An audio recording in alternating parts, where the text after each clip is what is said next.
Hey, good morning, you guys. Happy Love Day for everyone. I'm gonna let y'all start getting the notifications. Y'all, believe it or not, I was so freaking tired. I just woke up probably about an hour ago. I was like, let me go and do my podcast so that I can start preparing for tonight.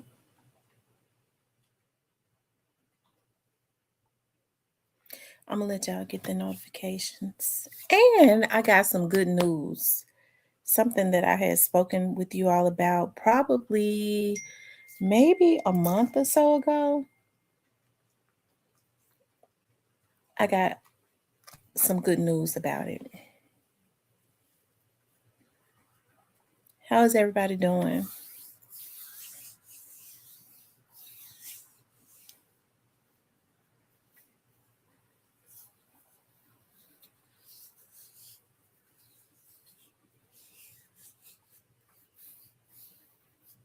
I see 7 people up in here.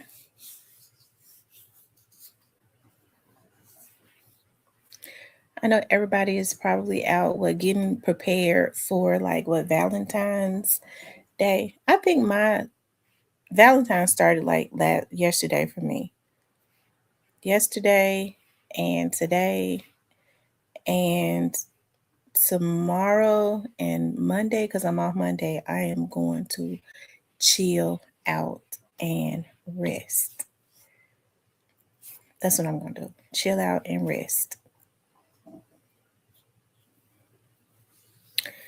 Um, I'm going to order my mother. I'm gonna see if they can deliver them today. Some edible arrangements. I like to send her like chocolate strawberries. I'm gonna do that.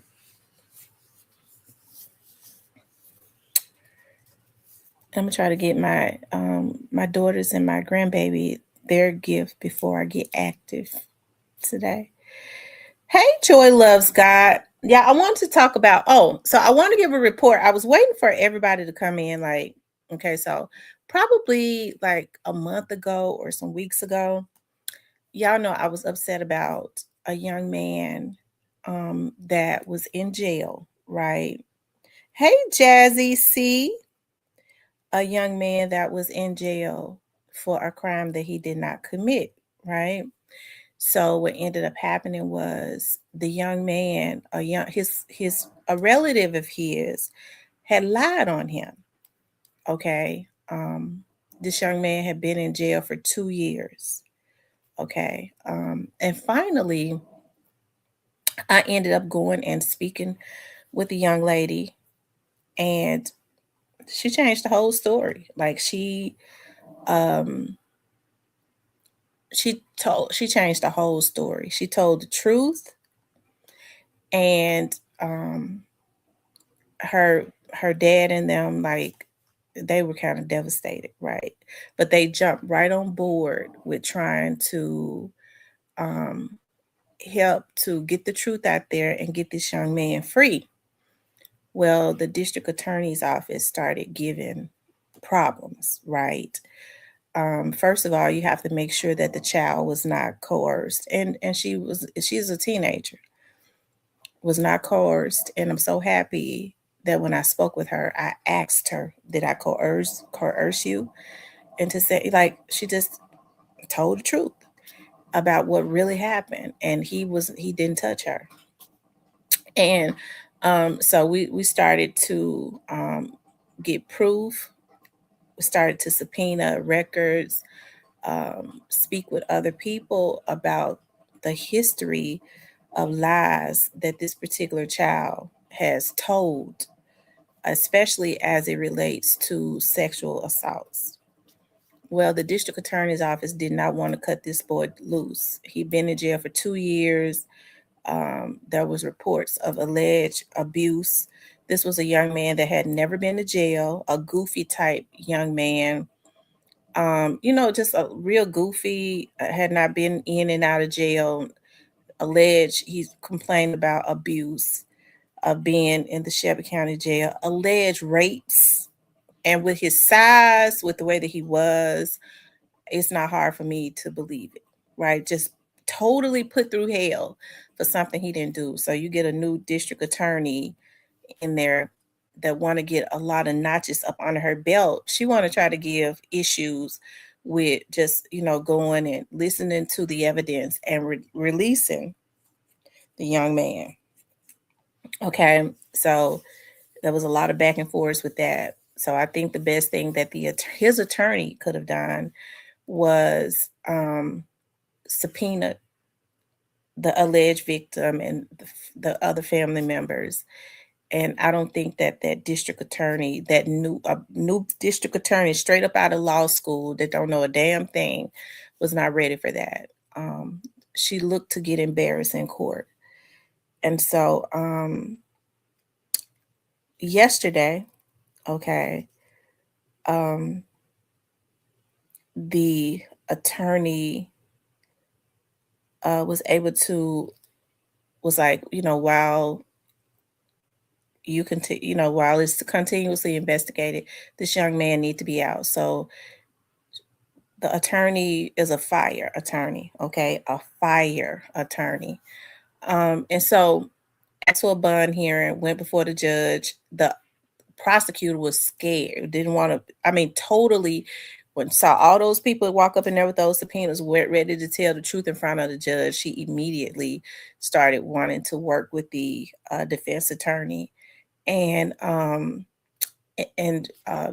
judge, didn't object to anything. The case is still open, but he was let out on a ROR after 2 years of being in jail for something he did not commit.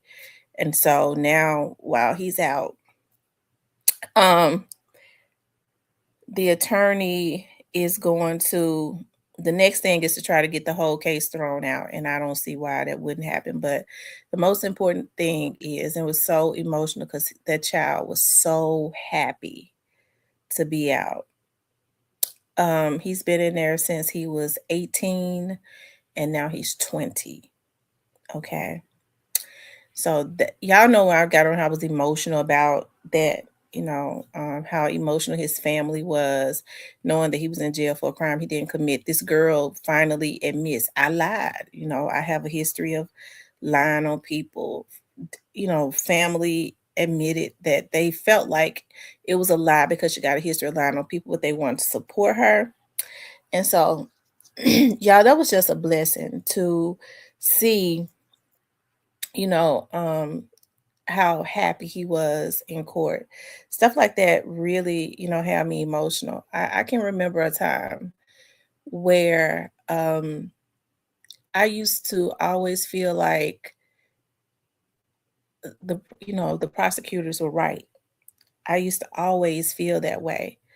It's a little different with when you start talking about federal prosecutors, because with federal prosecutors, I think federal law enforcement, um, they kind of watch stuff for years. They don't really rush to judgment. They watch it for years and years and years. And so that's why the conviction rate is higher and it's firmer. They normally have, you know, they've dotted their I's and crossed their T's. They kind of hit the bullseye because they don't rush, to judgment.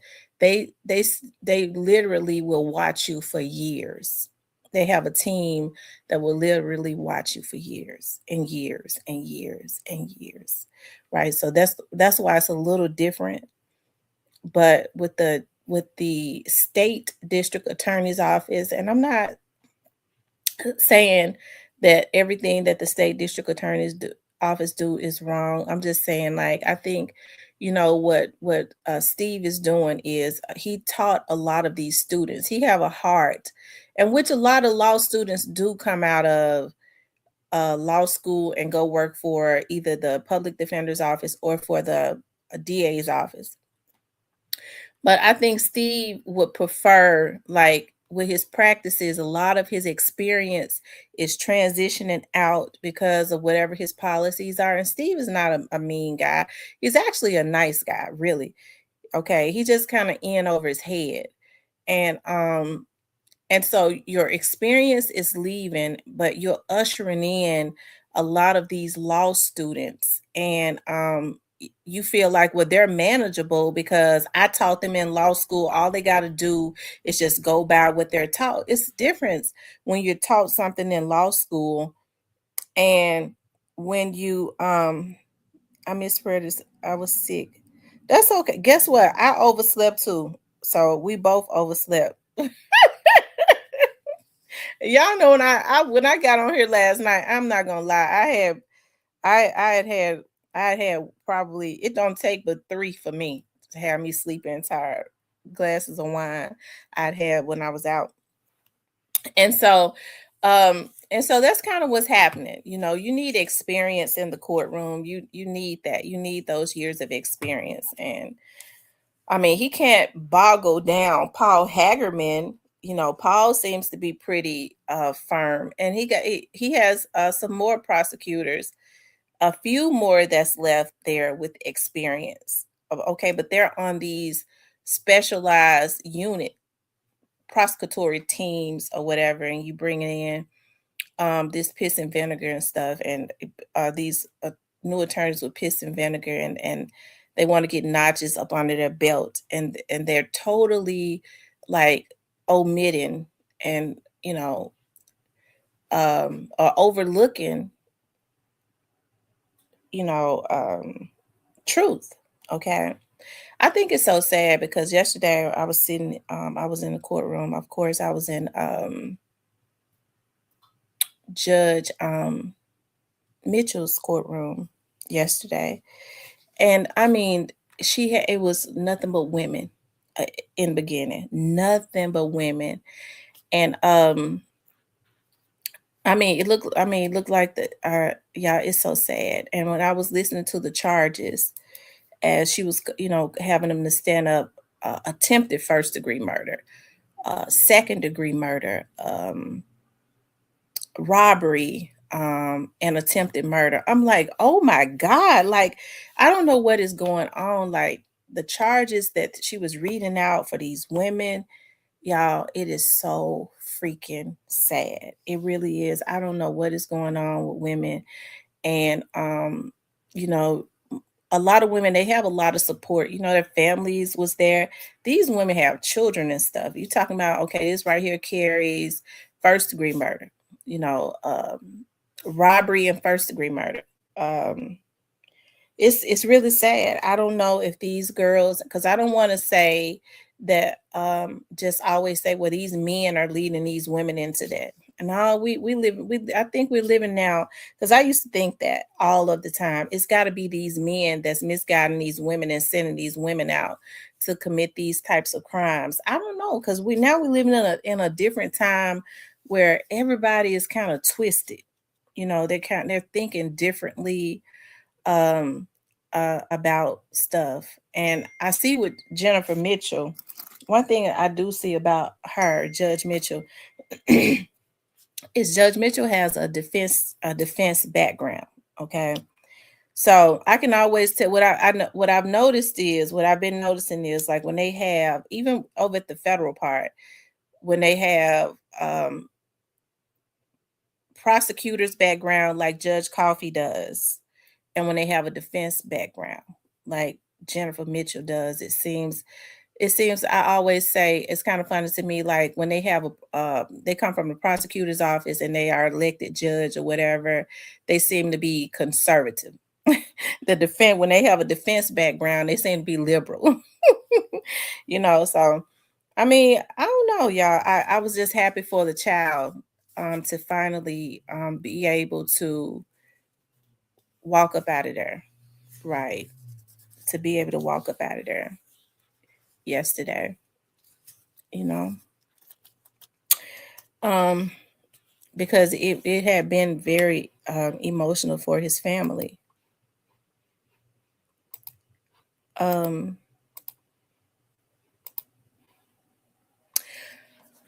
I remember I had worked when I was in the private sector.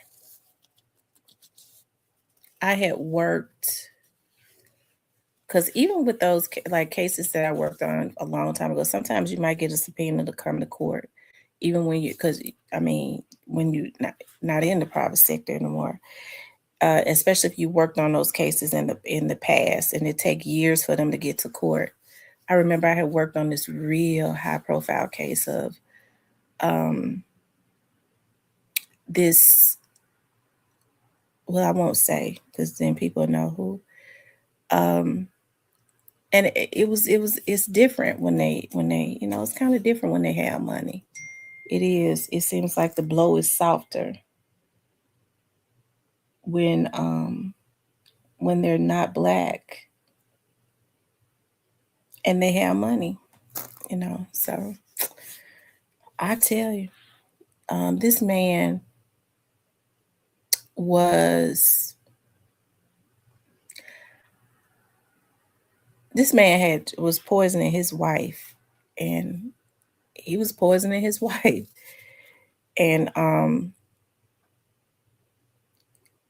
the wife said she noticed that her hair had started coming out and stuff. She wasn't dying like it is. Yeah, it's a lot of crazy stuff that go on. I don't even want to talk about that because if I start talking about it, y'all will know.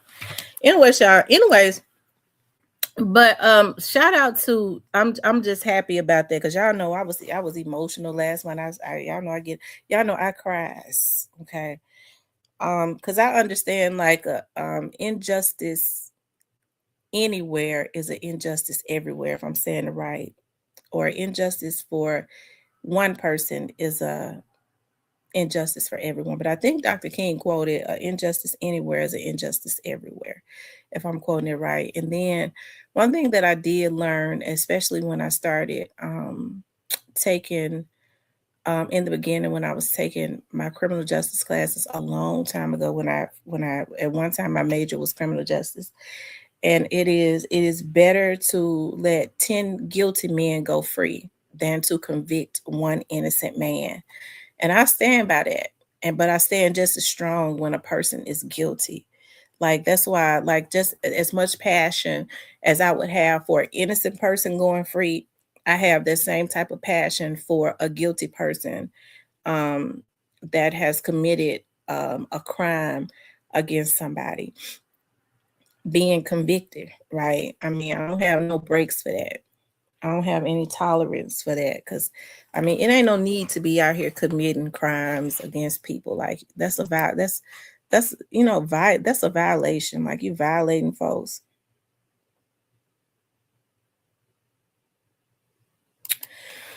Anyway, y'all.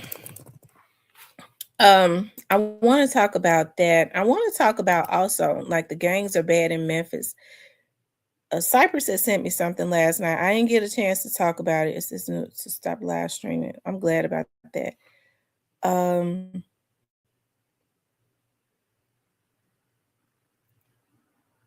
Hold on, you all.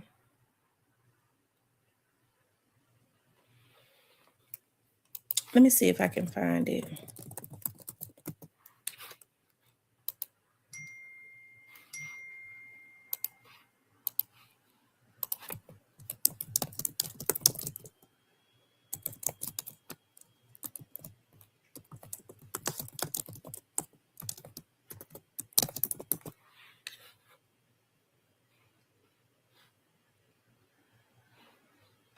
Okay, here it is, you all.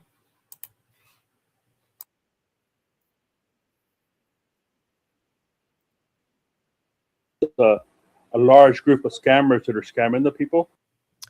Those scammers pull at the heartstrings of loved ones with family members in jail. But the cash that they send, it's padding the pockets of crooks and leaves their loved ones behind bars at 201 Poplar. This is also where we find Fox 13's Martin Staunton. Martin, I know you've been looking into this scam for the past 3 days.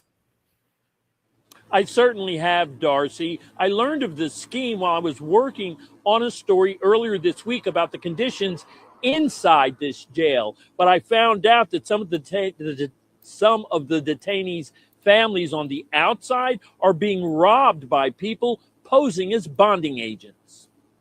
We had one family member that came in and actually said that she had to send money to somebody to get her loved one out of jail. And so not only did she come in to get a person out of jail with us, she spent money that she never would get but the person was still in jail. And that victim was hit up Tuesday night, but she and scores of others have not reported the crime to authorities. Why would they not file a police report?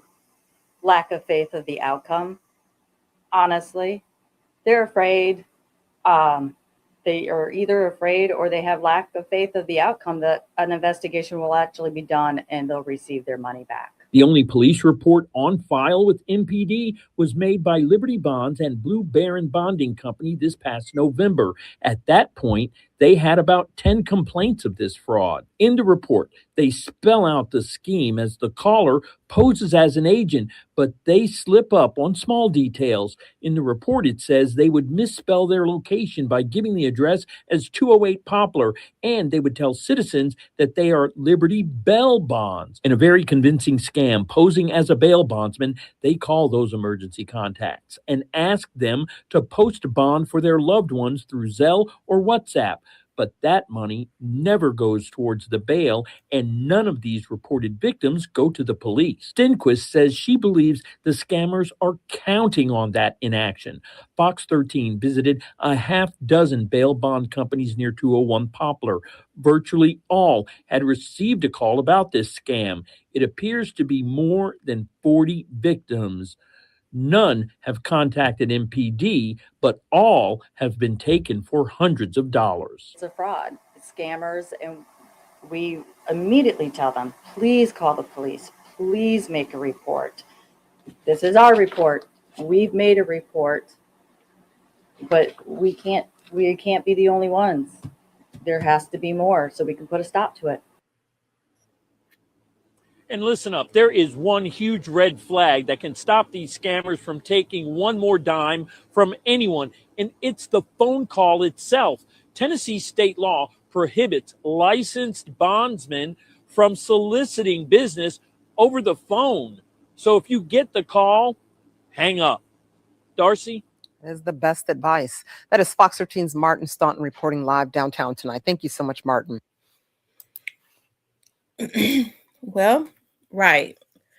Bail bondsmen are not supposed to call you and say, well, I see that you have a family member in jail. Let me bail them out. They're really not supposed to do that, right? So I think that's a start right there. Although you may have some legitimate ones that do it, they're not supposed to, especially if they know like a family member or something is in jail. But oftentimes when people know that they have bail bondsmen in their family, they reach out to their family members or whatever, or they will recommend a friend to a family member. But when somebody calling talking about pay via Zelle and all of that, that's kind of that's kind of sketchy right there, because you always really need to come in because you have to sign the bond. There's paperwork and stuff that you have to bring in, like if you're gonna put a deed up, put a house up, have to bring your deed, bring a copy of the deed in. You have to bring in your check stubs and things of that nature to the bonding company. So that the agent can write up the bond while you're there. You have to sign the bond. You have to bring the funds to the bonding company so that you can get your receipt, right? That's the best thing to do, to just come in. I know a lot of times people want to easily do stuff, but you always need to go into the company, right? That's how you're going to know that it is legit. And mostly all of the bail bond companies are directly across the street from the jail, okay? Because the one I work at is directly across the street from the jail. I normally don't go in to post the bond unless somebody call me. And it's usually because I don't sit in there. You have bonding agents that get up and they sit in there all day because that's their main source. I normally don't go in unless I'm called, right? Although I said I was going to. Maybe on a Sunday, okay, I might start going and sitting in to try to get new customers, right? Because right now all my customers are either recommended by it. All my customers really are my family members or friends of them that are recommended to me, right? So I'm randomly over there every now and again, but it's best to call a company that you see on Google, okay, and then go in and talk to, because when they start saying no agent is ever going to, especially the bonding company that I work for, the guy does not, he's not going to, you're not going to cash up any money to the agent at all, okay? D'Angelo laughing. I know, D'Angelo. I'm telling you, all my customers be family members. Look, I was sitting up here. I was sitting up here on live the other day. My cousin called me, and she had this urgency in her voice. And she's like, "I don't know what's going on." I said, "What's wrong? What is wrong?" And I mean, she was panicking, and she was talking about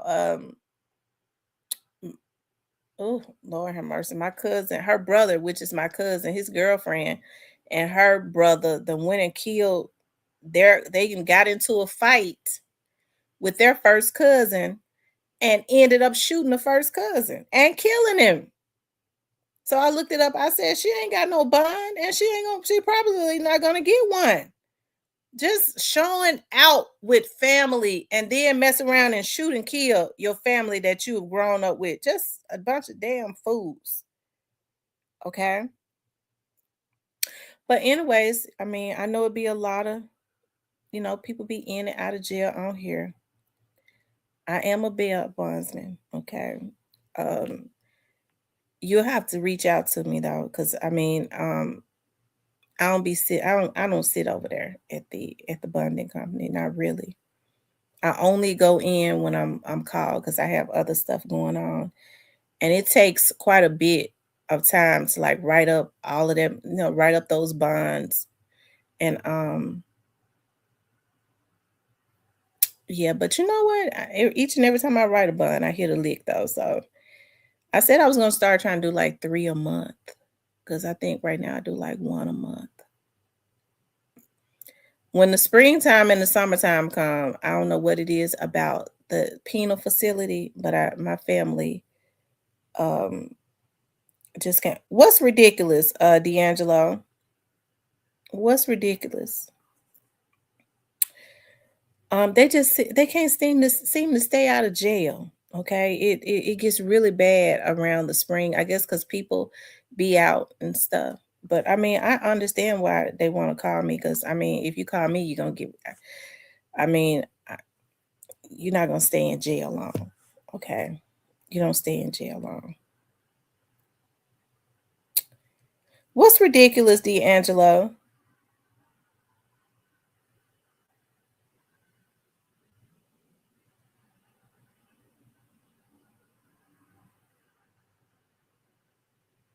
Y'all make sure y'all hit the like button, okay?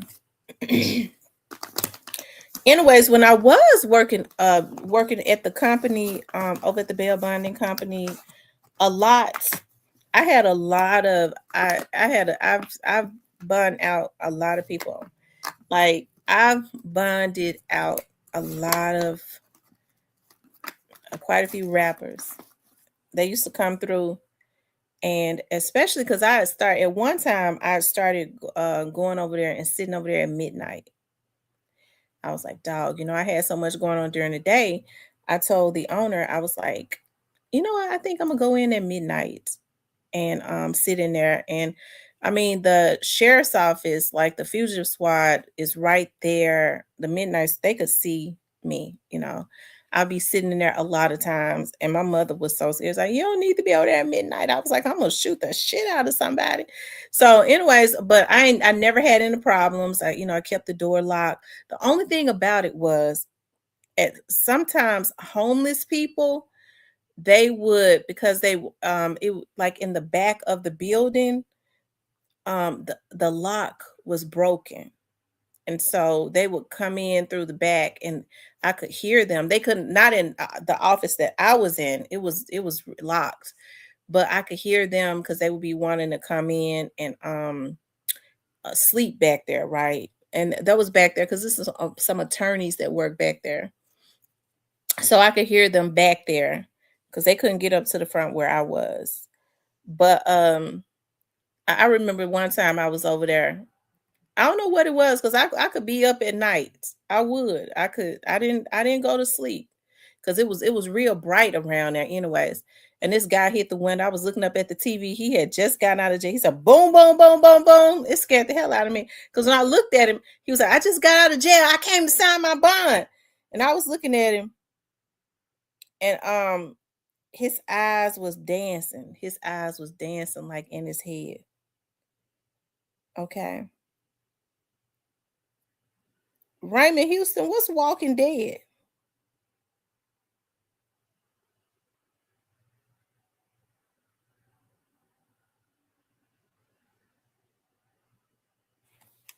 Okay, D'Angelo. D'Angelo, I'm starting to believe that you are a troll. I'm starting to believe that you are a troll because you just keep laughing. You said ridiculous and then you laugh. So do I need to block you? I said, what are you laughing at? And what is ridiculous? And Raymond Houston, what's Walking Dead? What are you talking about?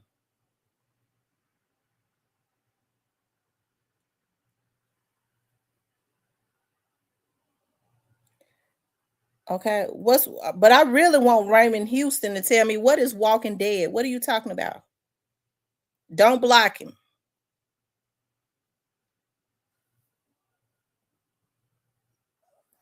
Because see, Raymond, I've seen you up in here before.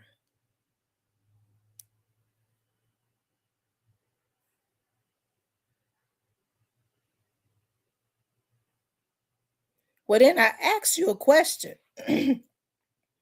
If I ask you a question, then I need you to answer it. So what do you mean about ridiculous?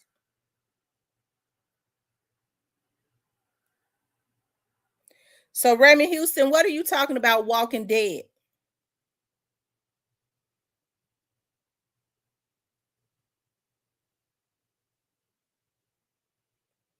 Because if you don't tell me, I'm gonna have to believe that you're threatening me. So I need you to tell me what you mean.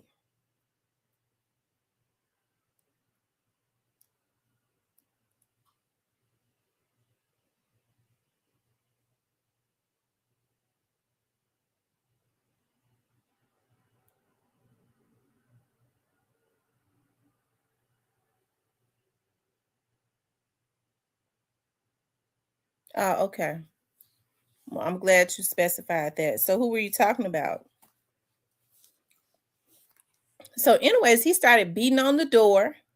Okay, he started beating on the window. His eyes was dancing in his head, right? His eyes started dancing in his head.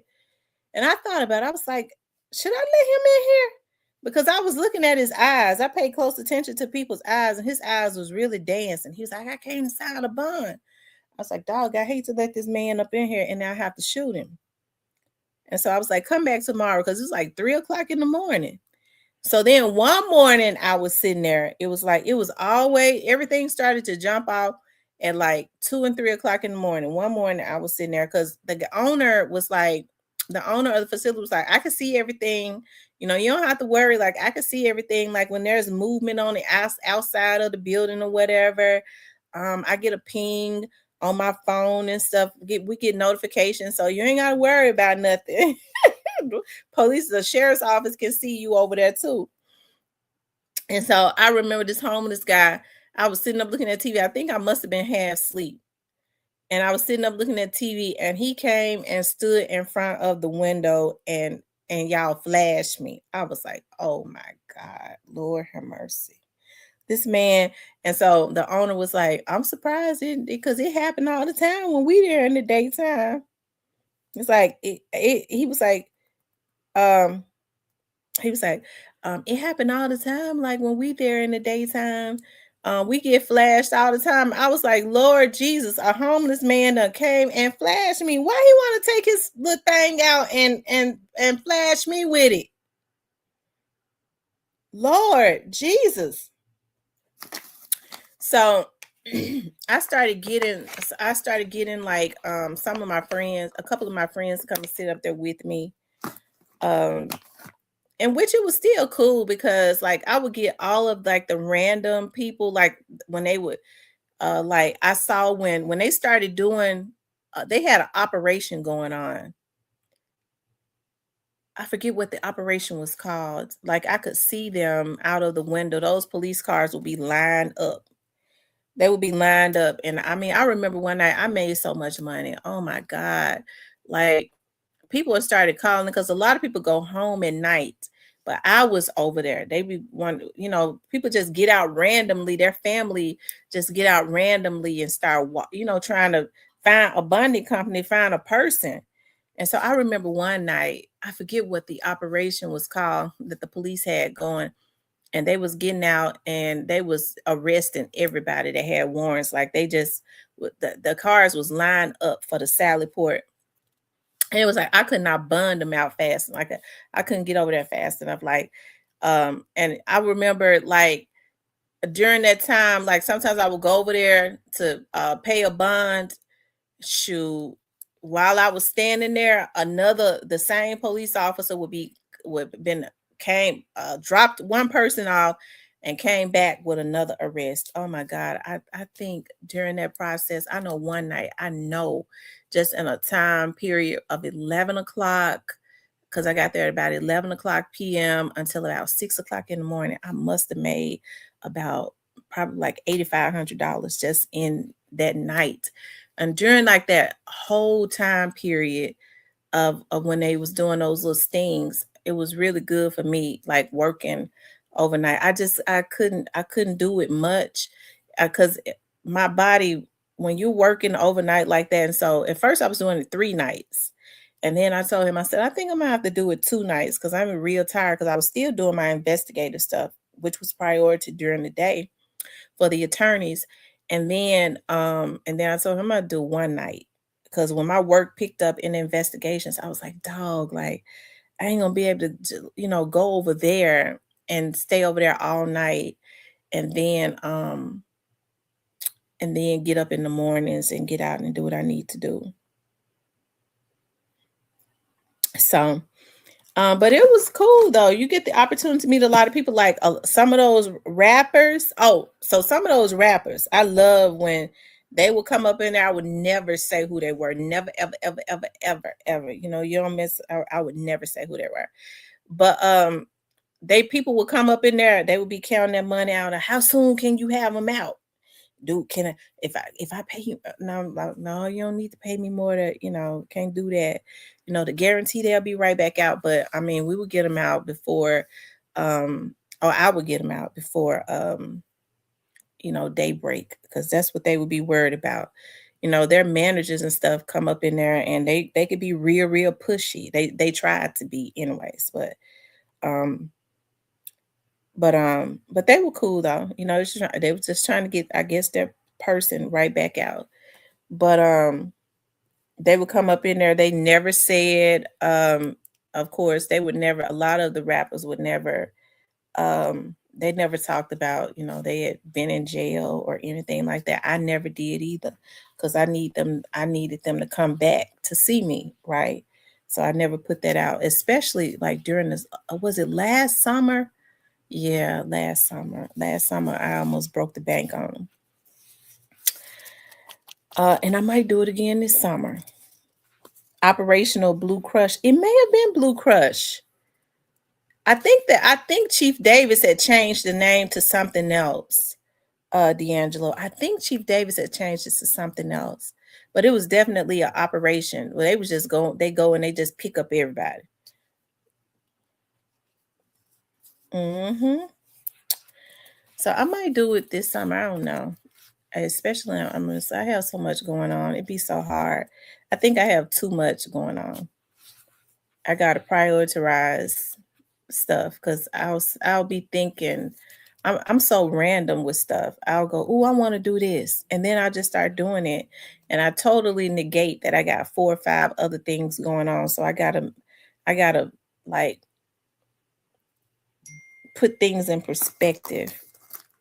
Prioritize things as it relates to my brain, because now that I have like school, of course, work. I'm thinking about doing something else. So, but school and work are my main work, are my two priorities right now. I think I should focus on that. Um, as far as the blending company, maybe I'll just keep doing it like I've been doing it. I'll promote it more. I guess I'll promote being a bail bondsman more so that people would know if they go to jail. Everything is confidential. I ain't gonna tell, on your family members or anything like that. I have not told on anybody that I have ever bailed out, especially if they had some type of status. A lot of times I was wearing that mask because people be right in your face, when they come into the bonding company. So, of course, a lot of times I was wearing a mask. So, I mean, they didn't know who I was anyways, and I was definitely not getting ready to put their business out. Even if they got out and talked about police picked them up, they went to jail. I didn't say nothing. I didn't say nothing. I never got on here and said nothing. Yeah, I do. I have to balance it out. I do. I got to balance everything out. So, um, that's priority. Finishing out my degree, making a high GPA so that I can I would love to like get into Cecil Humphreys Law School. That is one of the top, and that's in Memphis. Because I can't leave home and go to law school. I don't have a choice. My life is in Memphis. So I would have to go to a law school in Memphis. I would have to go in Memphis.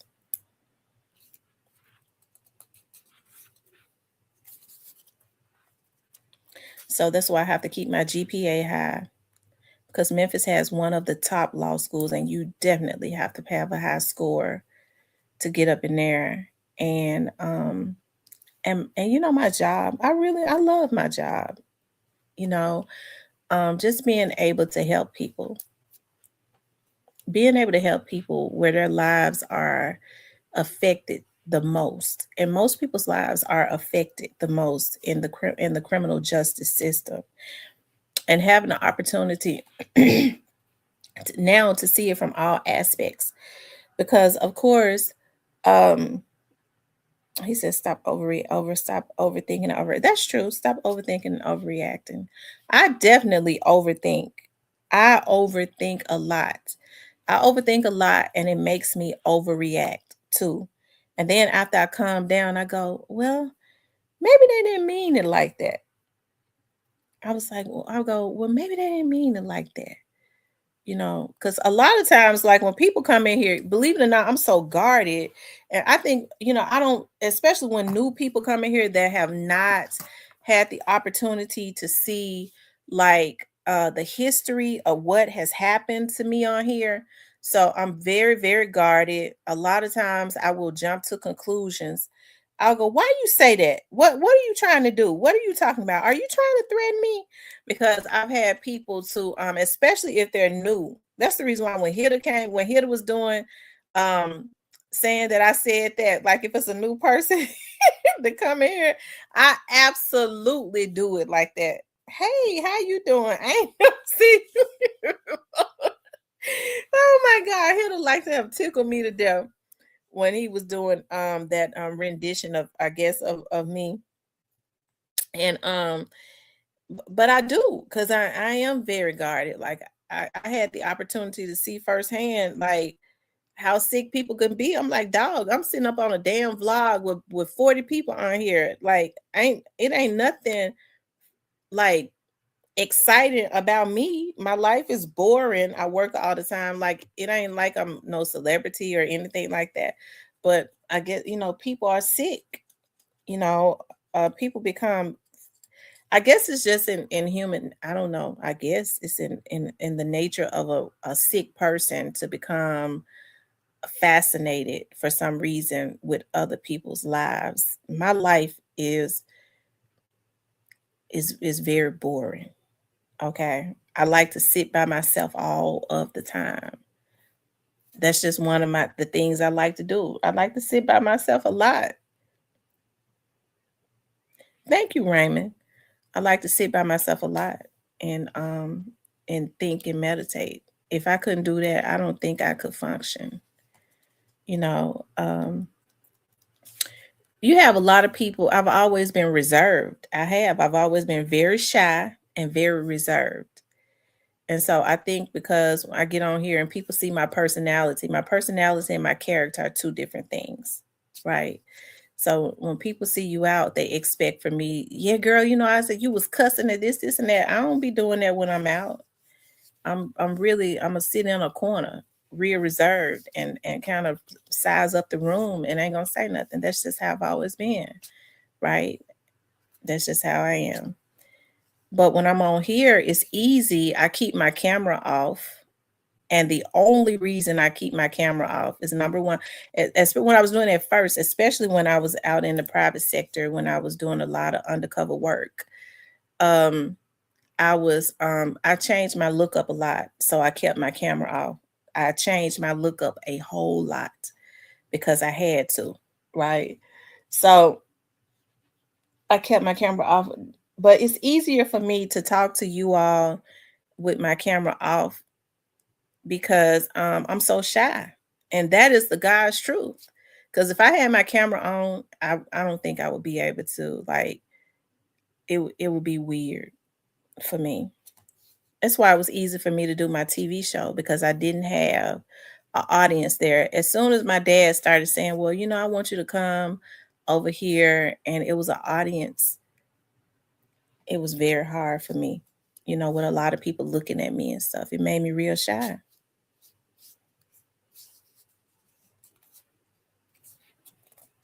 So I think that people what people have to understand is, like, a lot of times what you see on the surface is not necessarily what it is. Like, I see you out, I'm not gonna cuss you out. Okay. I'm not. If you start trying to act crazy, if I see you are aggressive, I'm gonna try to get away from you. That's what I'm gonna do. If you follow me, then you probably gonna have a bad day because then I'm gonna fear for my life. And that's all I'm gonna say about that. Okay. You need to sit at an exotic bar more often, even if you don't drink. No way. I don't sit at bar. I don't go to bars. I'm good. I don't want to go to no bar. I don't want to go to no bar. Now tonight I'm going somewhere. Tonight I'm going somewhere. But when I get there, I'm only going because it's something that you know, yeah.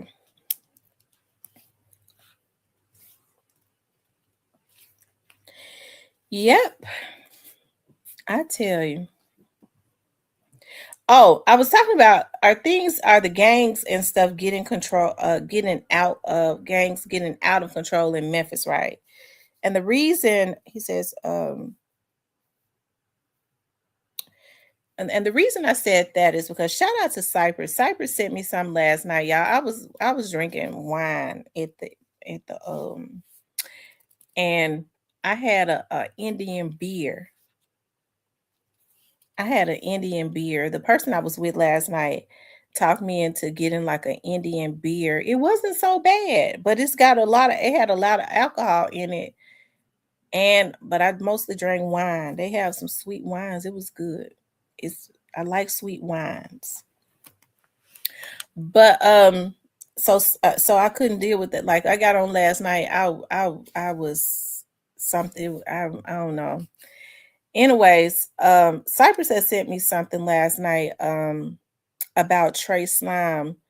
Some young men had did a song or something, a diss song on Trey Slime, and I kind of don't want to play the song because I don't want to put that type of energy into the atmosphere.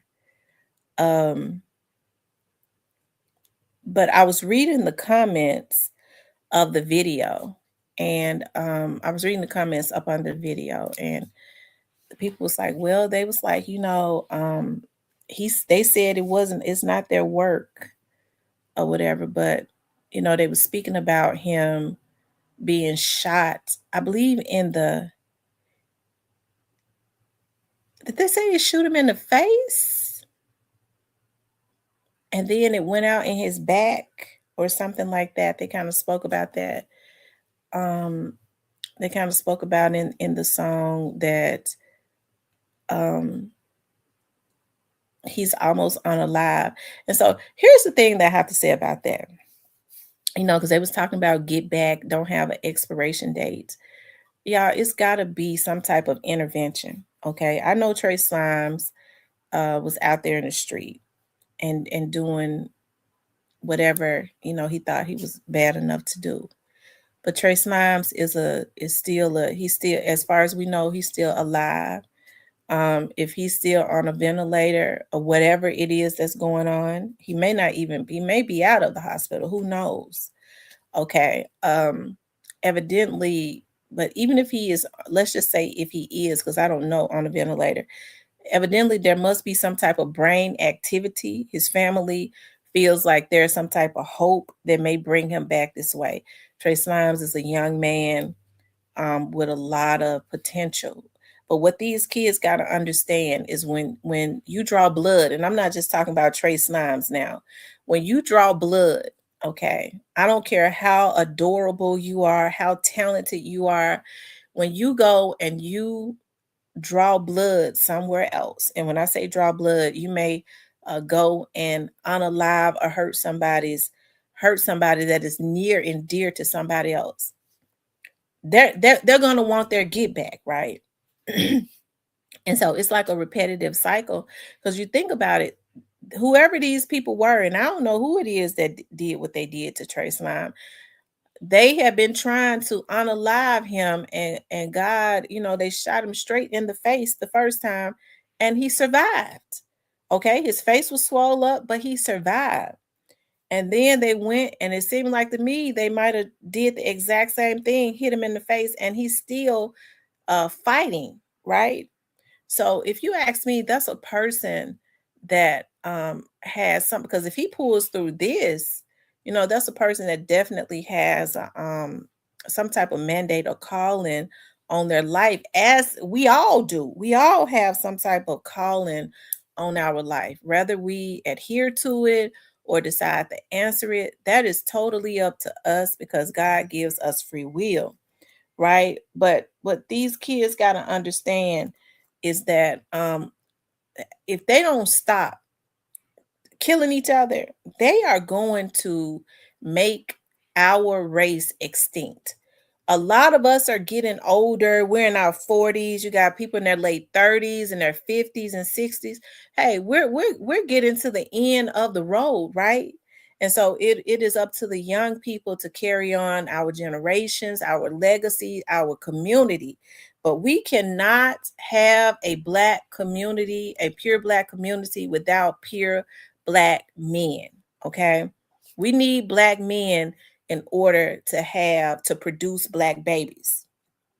And at the rate that these Black men are going, okay, we ain't go our daughters and stuff, we're gonna be extinct in a few years. Okay. We are going to be extinct in a few years if they don't get their lives together. Okay. If they don't get their lives together. And so I think, hey, OG Snake Spotter, something has to happen. Hey, if Trey Slimes pull through this, and hey, I hope that he pulls through this. I really do. But I hope that he pulls through with the renewal of the mind. But when you've done so much dirt, see, a lot of times people think when these kids pull through stuff, these young men, they pull through and they go back to where they were. It's because they want to. I think a lot of them want to get out. But when you have done so much dirt and you unalive so many people, it's hard to go back to that. You have to always look over your shoulder.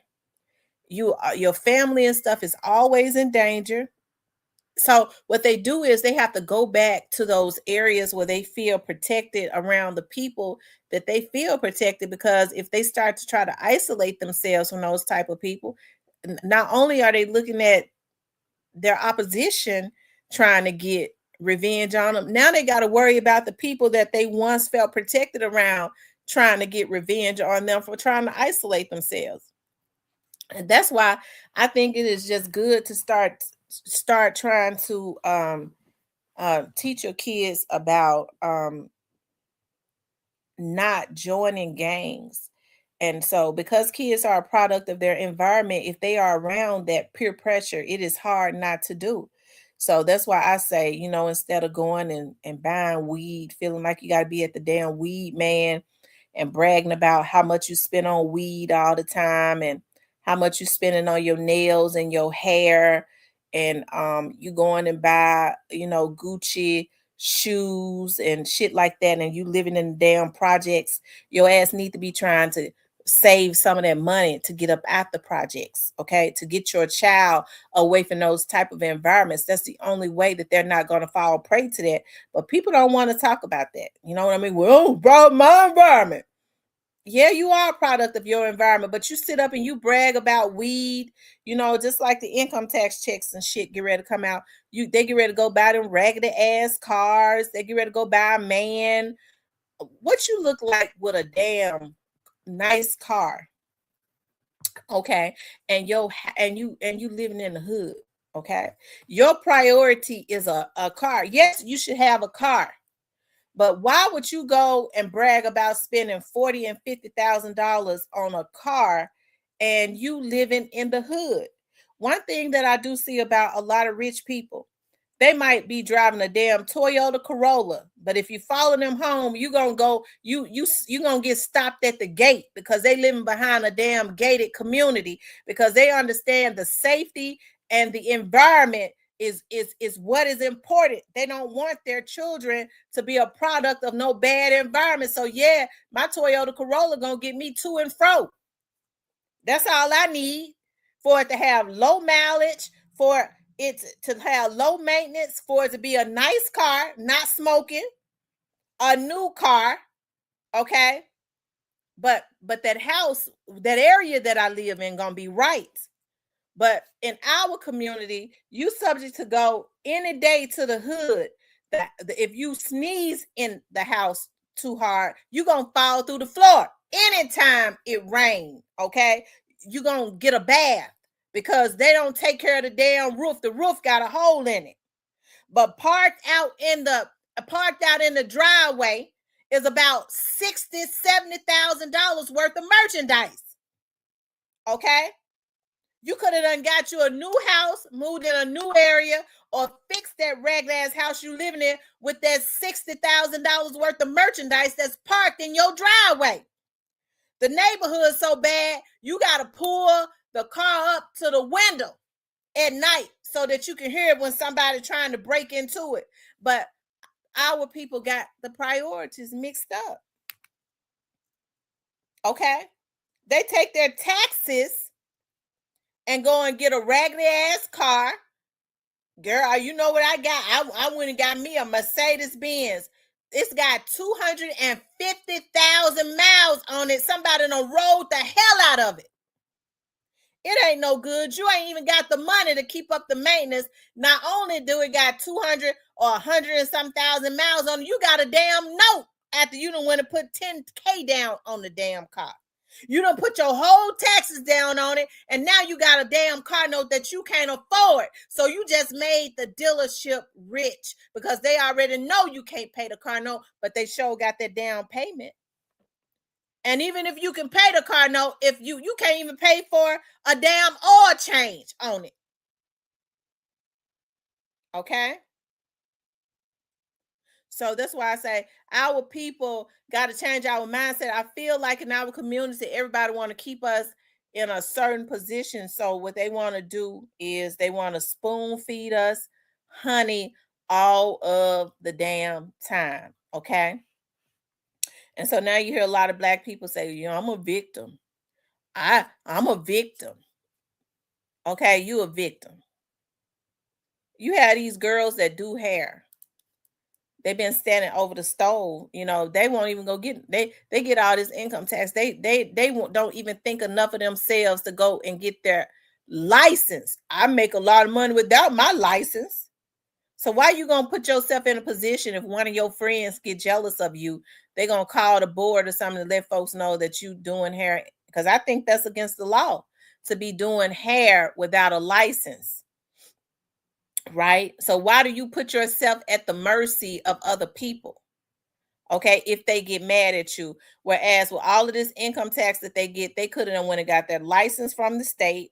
Not only that, but they could have went and got them a building, saved up a couple, because I'm hearing these girls get about $15,000. You save up two, you can go buy you a damn building, and that's legacy. Okay, that is legacy. And that's one of the reasons why, like, even with my office, it hurts me so bad. Like, I have an office and I've been there for 13 years. And so we got a new office manager and the rent just keep going up and up and up. And me and my dad has started out there. And I said I was going to move out. He went up on the rent again. I was like, I'm going to move out. All of the lawyers and stuff that was in there, they're starting to move out. The building is old. I'm shamed when I walk up in there because of how the ceilings look. But I'm like, dog, me and my dad started out here. This is what I'm used to. He is trying to fix the building, but I thought about, you fix the building and then you go up. You don't go up and say you're going to fix the building.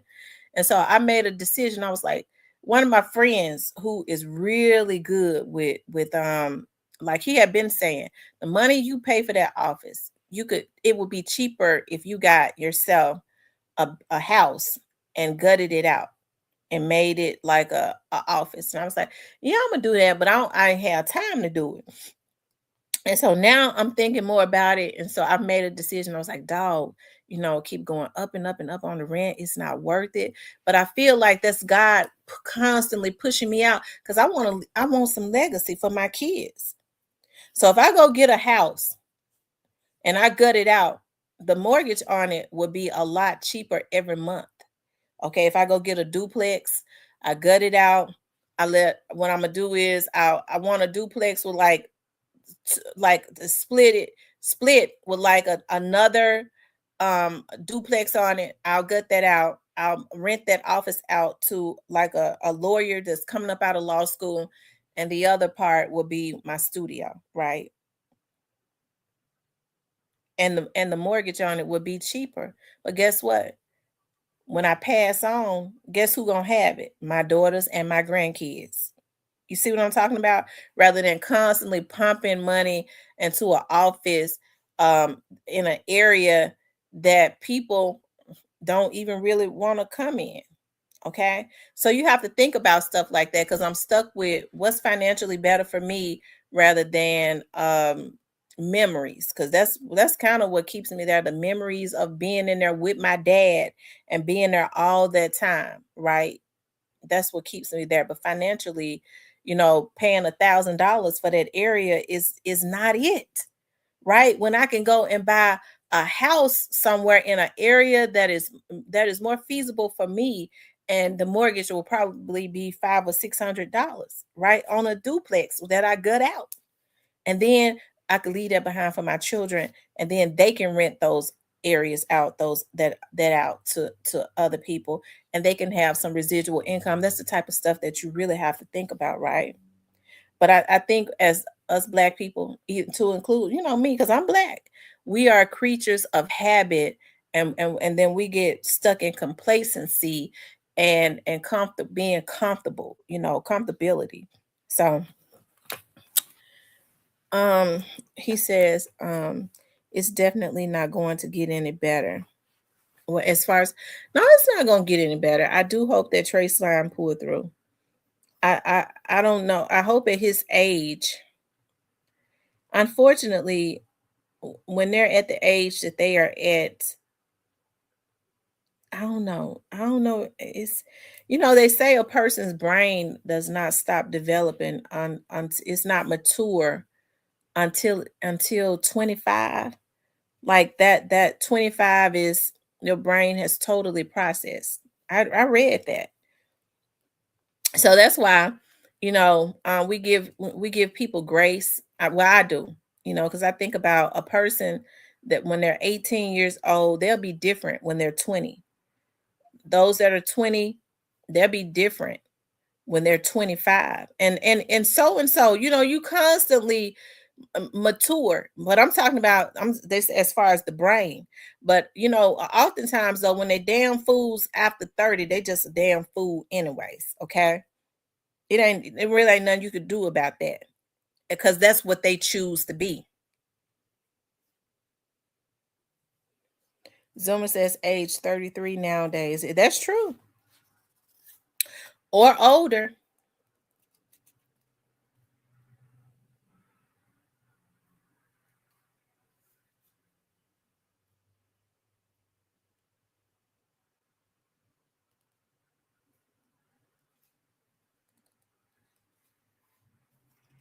Hey, capital BG. Capital BG. What does your name mean?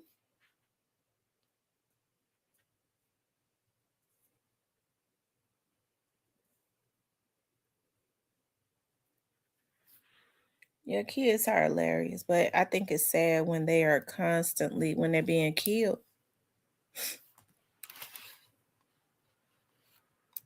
They're not living at their full potential.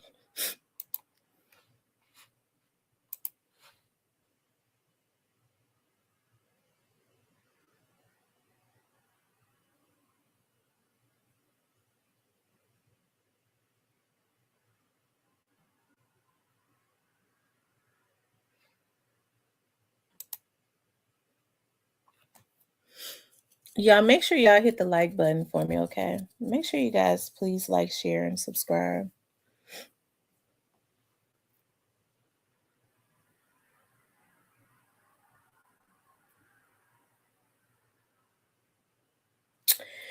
Anyways, other than that, you guys, what else has been going on?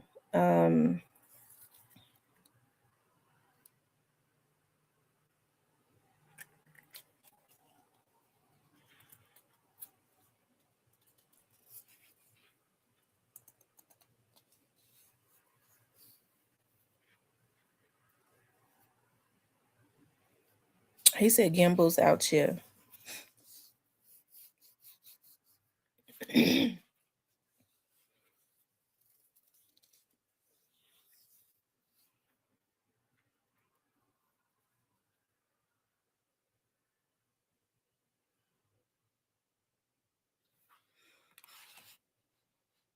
Yep.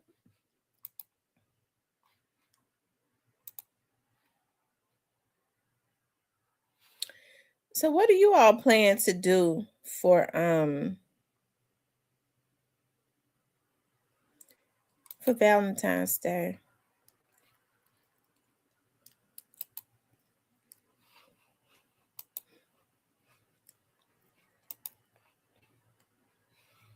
Yeah, make sure y'all hit the like button.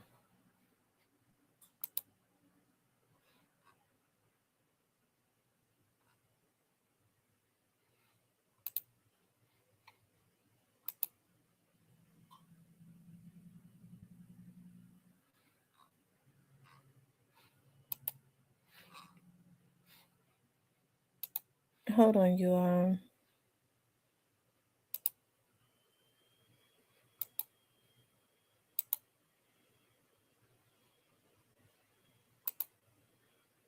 I'm trying to look at something.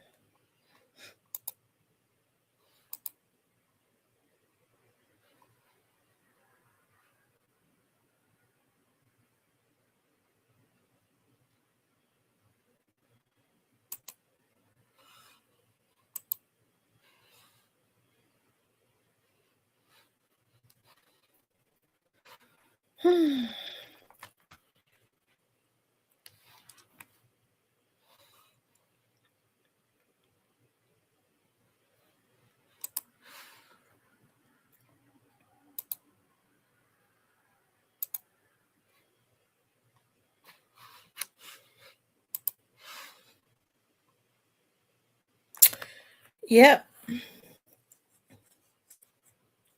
Anyway, Sean, I don't think nothing else is really, going on. Hold on, let me see something.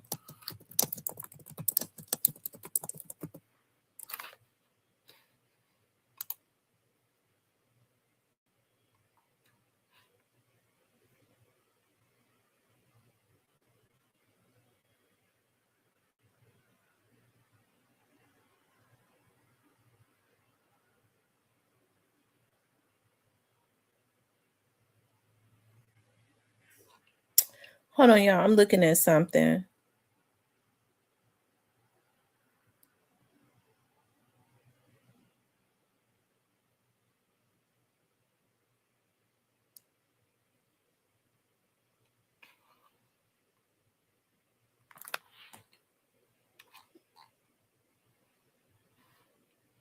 Yeah, they passed the new Tennessee bill to stop live streaming evictions.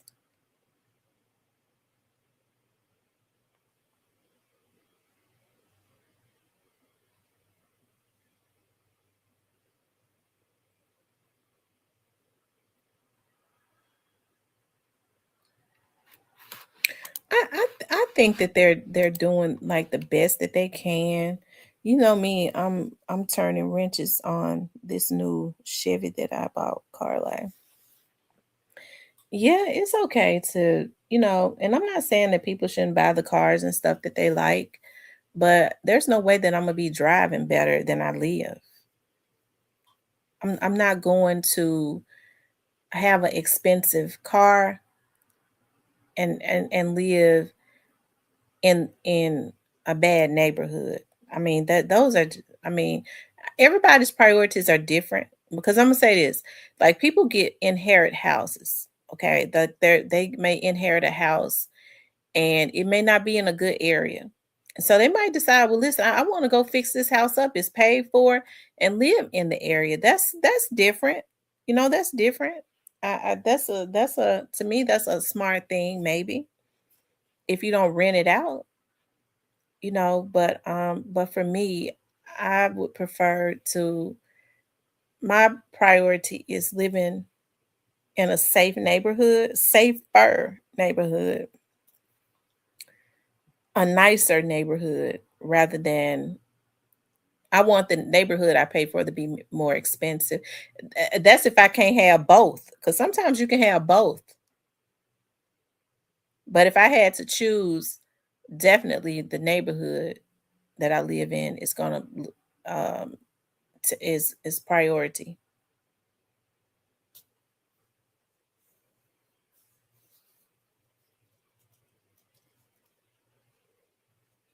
Yep, it is priority. You say you're done with so-called friends. Well, you have to be very meticulous about who you call your friend, um, because now people are not. What's the word that I'm looking for? People are not. I can't think of the word that I'm looking for.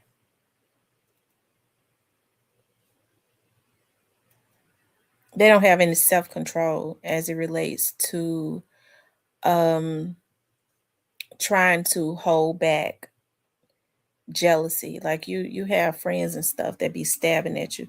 Now hold on, give me a 1 minute.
Okay, y'all, I'm back. I had to make me some coffee. Listen, y'all, I'm gonna tell y'all what happened. Kohl's ran this sale on candles. Y'all know I'm a candles fanatic. And the candles was like, they were big candles, smell so good. They were like $1.99, $2.49. I couldn't believe it, right? So I ordered like 50 some candles. I kid you not, I ordered like 50 something. Then y'all know I be getting those, having those Kohl's cash back. And the mailman, the UPS guy, brought my candles and dropped them. And some of, when I walked up, I could see glass. Like it was like 5 boxes on top of each other. He had broken some of them. I was pissed off. He had left a note talking about, I'm sorry. If you have any issues with this, here's my phone number. Give me a call. Because he knew he had broke my damn candles. I called Kohl's and I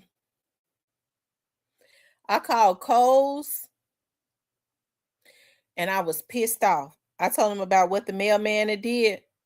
How about, they was like, no worry, no worry. Do you know which candles? I said, listen, all I know is it's candles broke. I don't appreciate being treated like this. I said it was so much glass in front of my door that it was ridiculous. She said, oh, I'm so sorry. I tell you what, we're going to resend you out the whole order.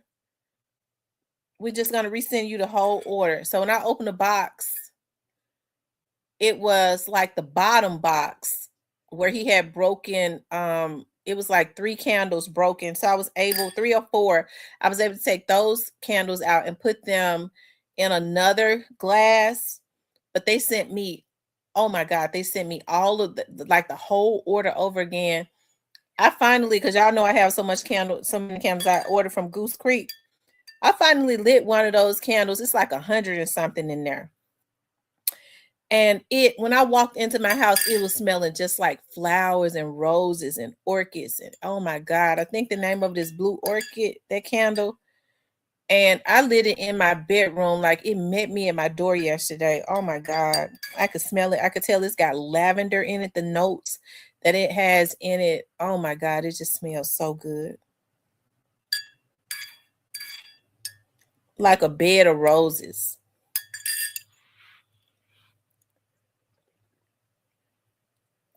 That's exactly what he did. He tossed them. He tossed them.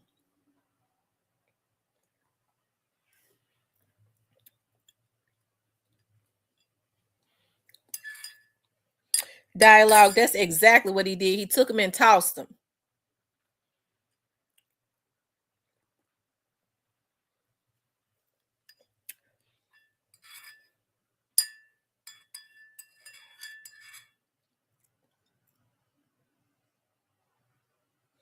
It was totally rude.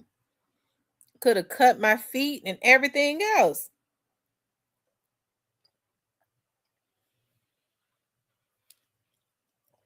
I love candles. I be going into the dollar store, and they sell these chocolate fudge candles. Oh my God, they ran them on sale. I went to every Family Dollar in Orange Mound because now they've started to phase them out. The guy at one of the Family Dollars told me we're phasing them out. Because I bought them one time, I lit it, I put them in my restroom. I like to put small candles in my restroom. I mean, they smell so good. And they ran them on sale for like 75 cents.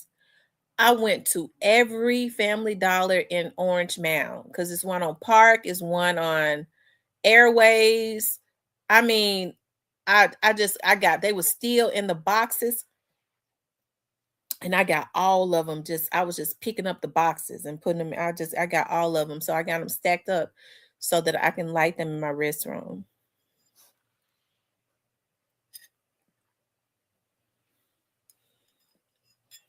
He was UPS. He was UPS.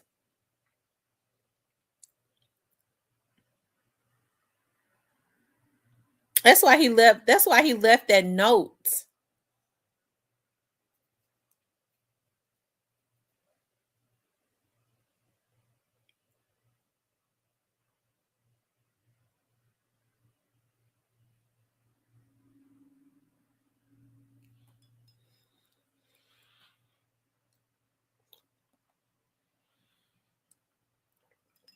I was so mad when I called Cole. She was like, well, which ones? I said, I don't know. All I know is it was glass all around my door. I was so mad. She's like, oh, you good customer. I tell you what, man, we're going to send you the whole order. Don't worry about it.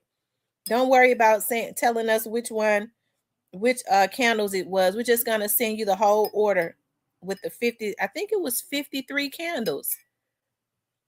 We're just going to see those candles. Like I said, they were on clearance, and they were the tall ones. They were like $199, $149, $250. D'Angelo says, I'm resting today. I have to have calculated steps out here. You dig? D'Angelo, what area are you from?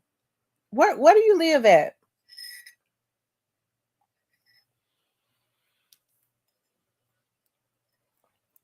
You're not from Memphis, are you?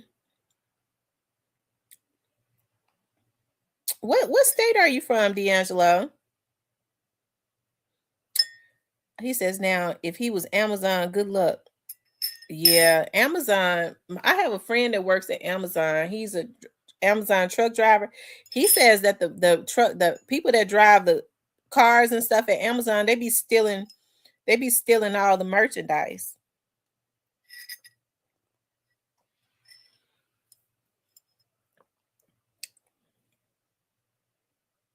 Hey, Tyranny.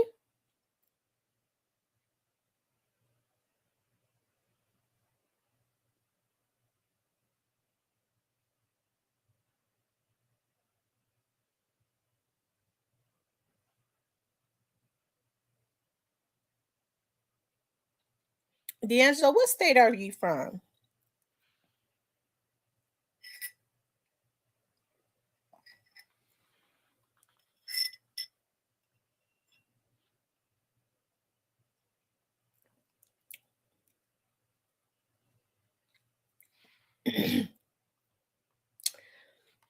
Let's see.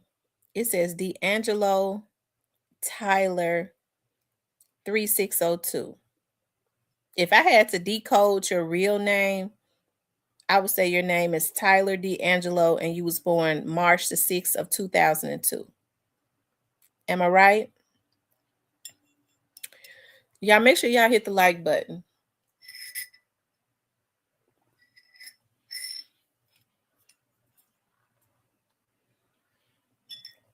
Tierney, what are you doing for Valentine's Day? What are you all doing for Valentine's Day?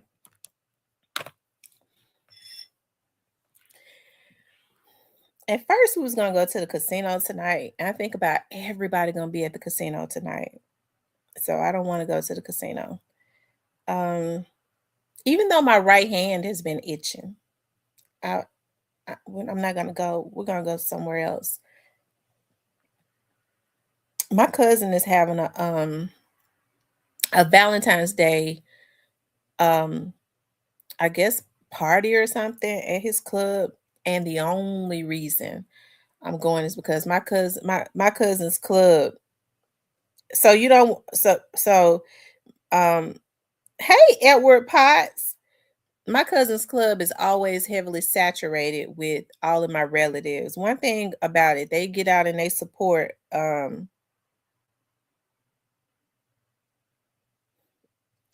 thank you, Miss Sharon. I was looking at D'Angelo, and the reason I asked him where he was from because he talks like he's from out of Louisiana. I'm just looking at the words. I ain't trying to figure out who he is. I'm just looking at how he's talking. You dig? And he said something else that he said, and I was like, I wonder if he's from around New Orleans or somewhere. Because he's been the way that he's typing his words, he kind of talk like he from down there in Louisiana. That's the only reason why I asked you that, D'Angelo. I ain't trying to find out who you are, where you live, and all that. I'm not weird like that, child. I don't be wanting to know nothing nobody don't want to tell me. My brain already have a hard time processing all the information I have to process. Tierney says, girl, nothing I need. Some advice, please call me. Okay. Dealing with organized crime unit. Okay. Hey, Tam, did you hear about that new law they're about to enforce in Mississippi that if you hit more than 2K on a slot, they will run your name through a system to see if you own.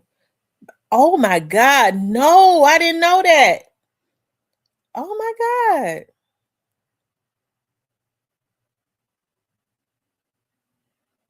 Wow.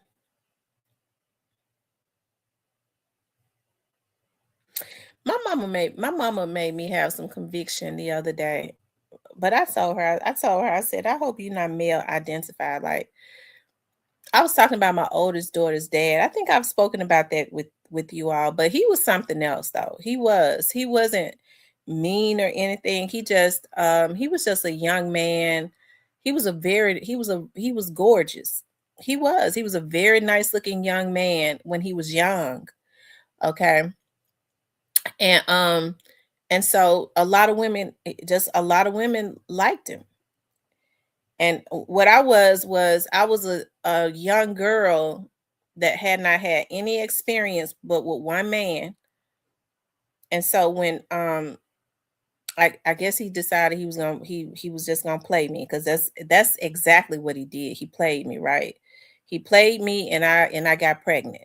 That's exactly what happened. And so because he definitely never really had any interest in no babies at all. Like, I later found out because he had a lot of babies at his age. Like, he lied about. Yeah, I think that's why I'm so untrusting now. And I'm not trying to talk bad about him. I think he ruined my trust right out the door, because I remember I was so trusting and stuff. Like, I was really trusting, and I think I was just really naive, and I thought that everybody had good in them. And he was really one of the ones that really started to turn me, like, not, I didn't turn cold. I'm not bitter or anything, but he really woke me up, right? Because he lied. Like, I was dating him all that time, and he lied about his age, and I wasn't one of those ones to like check to see like what his age and stuff was. Like, I just was not one of those ones to I just believe what he told me. I was 19 years old. I had only had one other boyfriend before him. And so it come to find out, like, I was 19, because I remember all those years back when I told him I had graduated. I told him when I had graduated. He said, you just got out of school. You just got out of school. Like, I think I had graduated. I may have been like 18 when I started talking to him. Yeah. And I remember him saying all those years back, he said, you just got out of school. You just graduated. I said, yeah. Because he had told me he was 23 years old. Come to find out, that joker was like 28 years old. Like, that was the game that he played on me, right? So I got pregnant when I was 19. And I had her a couple weeks before I turned 20. And yeah, he didn't have no interest. He came to see her and stuff, and when she was, first born, and when he knew she was his, he did. He just didn't care. Like, he had all those kids. He just didn't care. I had no idea he had all those kids either. I did not know. And so he had so many babies. He was like from pillar to post, I think, with those girls. So I was like, dog, I remember I talked to him. I said, are you going to help me? Like, are you going to help me to take care of your child? And I'll never forget, he said to me, he said, let me tell you something. I got plenty of kids, and I'm gonna tell you, like I told the rest of my baby mamas, I ain't get ready to have nothing to do with them until they're about 10 years old. I said, are you for real? I'm telling you now, I ain't having nothing to do with no baby until they're about 10 years old. That's what he said to me. Oh, junkie. He said he was a junkie though. That's the excuse he used now. I don't believe he was, because I believe he smoked weed and that's it. So I remember I remember calling my dad and I was crying. I said, I asked him to help me. And he said that he's not going to help me until she is about 10 years old. And my dad said, you don't beg no damn Negro. And my dad didn't even cuss that much, that no damn Negro to help you with no baby. Don't you ever ask him for nothing else. You don't ask him to buy no damn Pampers. I buy the Pampers. And my dad started going to Sam's and he would buy cases of diapers. My dad just every month, cases. I had so many diapers for her that she had so many left over when she was out of diapers. I was about to give them all to Vanessa. And then I found out I was pregnant again. Lord have mercy. But not with his baby though. And so my mama was like, so I started working for the police department. I was able to start looking up his information. And he had so many addresses. He did. He had so many addresses. It was ridiculous. Because he was from girl to girl. Like, he was just no good. So he would always get pulled over. And then I put child support on him. He wouldn't show up. He never showed up because he was like, well, I ain't showing. He would tell him, I ain't showing up to no court. They'll never be able to find me. They don't know what my address is. I got plenty of addresses. That's what he said. You know, and but you know, I was able to find him. So when he would get pulled over, I would look into the system. He would always tell what his new address was. He always had a warrant. He went to jail every 6 months. He went to jail every 6 months. My mom was talking to me about that the other day. She was like, you know, you sent that boy to jail so much. I said, yes, I did, because I think being a young woman, I just could not wrap my psyche around a man that I had a baby for or with saying to me, look, hey, I don't want nothing to do with that. You basically, I'm gonna tell you, like I told my other baby mamas, when they turned 10 years old, that's when I started having something to do with them. So to me, that was very like devastating to me. I think that's what made me like work so hard to be the best mother that I could be. I never took advantage or never took for granted that I would have been the same type of girl, because now I've had the opportunity to like meet some of those girls, and they had some hard times. And so I just thank God that I had such a really good support system, whereas I didn't have to struggle or suffer or anything like that. But I think he is one of the reasons why I don't trust nobody, especially these men. I'm real suspicious about anything they say. In everything. And I hate being like that. Like, I just kind of take it with a grain of salt. I remember one time, this guy that I've been with for 5 years, he said, when I tell you I love you, like, what do you think about it? I said, I take it with a grain of salt, because you say it, and okay. I mean, you say you do. I'm not in your mind to know if you really in love with me or not.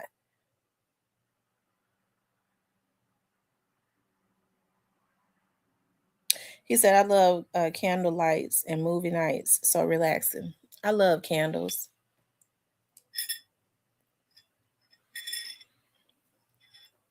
But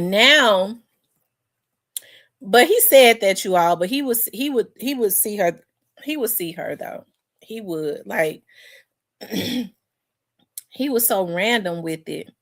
He would call her because all of his children had suffered with asthma really bad. And so he would always call me at the beginning of the year.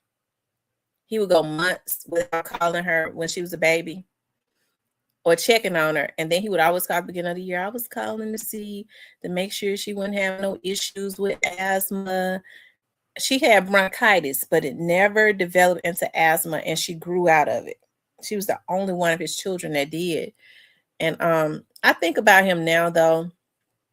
Like, my daughter, I never told my daughter how her dad was, because what I did was I just isolated myself from him, because I think there was a time there was a time in her life, especially when she was like 7 or 8 years old, where he would try to call her, and I wouldn't deal with it, right?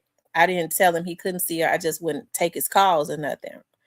And so, anyways, but I never told her anything bad about him. But I think about him now and like the stuff that he goes through. I remember probably about a year ago, my daughter was like, Mom, you know, I talked to my dad, and my dad is he's living in a hotel, and he asked me if I could go pick him up, go buy him some like turkey meat so he can make some sandwiches and stuff. She said, what you think? I said, I think you should do it. She was like, okay. She's like, he said he wanted some cereal and just like some turkey meat and bologna so that he could have something to eat. And that really touched my heart, right? And so I was like, I tell you what, whatever you come and get some money from me too, and don't tell him that I put in on it so that you can get him some more stuff, like more meat, more turkey meat and cereal and milk and stuff like that. I said, but don't tell him that I gave it to you. You know, she was like, okay. I think it was very important for me not to taint how she felt about her dad. But I see him now. I see a man that is really tormented, and he has been tormented for I think his whole life. So I know a lot of times, I said that to say this, I don't know why he's on my mind. He's been on my mind a lot anyways, because he's been having heart issues, because she went to the hospital. He was there. He won't stop smoking. He says cigarettes. I don't know what he smoked though. But a lot of times we mad at people, and we don't really know what their backgrounds are, how tormented they've been. And then as women, we have to choose better. You know, I wasn't trying to get pregnant or anything, but I'm glad I did, because I'm happy to have my child. But you have to give people some grace, I guess, because you have women that stay mad at their baby dad, is like, from the kids are 35 years old and they are still angry. But just looking at that man, and now how he's starting to talk about his torment and how he was on drugs and stuff. And I think about that now, he probably was on some type of drugs. How his mom, he was tormented from when he was 16 years old. And they found, their mama dead. Found their mother died. And she died of a drug overdose. Okay, they woke up and found her dead. And so then years later, he's in the house. It was just him and his sister. His sister had lupus. And he says that he was in the other room. He had no idea. His sister passed away when my daughter was about 14. And he said he goes in there and his sister is cold. So she died in her sleep. So I think that he's just a tormented, he's always been like a tormented soul. Because I think about it now, like when I was with him, like how he used to wake up in his sleep, just kicking, like he was trying to kick his way out of something. You know how people start kicking, like if they're trying to kick out of a car, he was just start kicking, having fits of just I think he was just tormented. He's been a tormented person. So I said that to say this. I know folks always should be telling her business. I don't mind telling this because I know this might help somebody else, especially as we get older. And I don't want my baby dad is neither one of them. Okay. But give people some grace sometimes, because I had a determination, like I was driven, because I was like, he's told me he's not going to take care of his child. I was driven by revenge. And by that time I was I had started working for the police department. So I had the police department behind me to be able to make his life miserable. And so when I would go to court, I knew they was going to give him a warrant. I would send the fugitive squad to go get him. And like I said, I was just driven by revenge. And I think about that now, all of that energy, that I put into that, like you have to, because I think about now, because I still get like notices and stuff from child support because he owed me so many arrearages. I'm not going to press nothing on him. I was really shocked when they sent me like a letter like a month ago saying you need to come to court because he hasn't been paying his arrearages. She's ready to turn 28. Why would I be doing that? Yeah, people be traumatized. Why would I be doing that? I was like, I am not going to court so that they can put out a warrant for this man. This man is trying to survive, trying to get his life together. Why would I go to court to have him put in jail? And I wanted to try to take it off of him, but the lady was like, well, she's 28. At this point, he's not paying child support. He's paying arrearages. And he owes me like 30 or 40,000 in arrearages. She was like, so that could never be taken off. That's just something that is old. You can't stop that. I was like, wow. So sometimes you just have to give people a little bit of grace, And I guess I got to deal with myself too, because I don't trust no men because of him, really.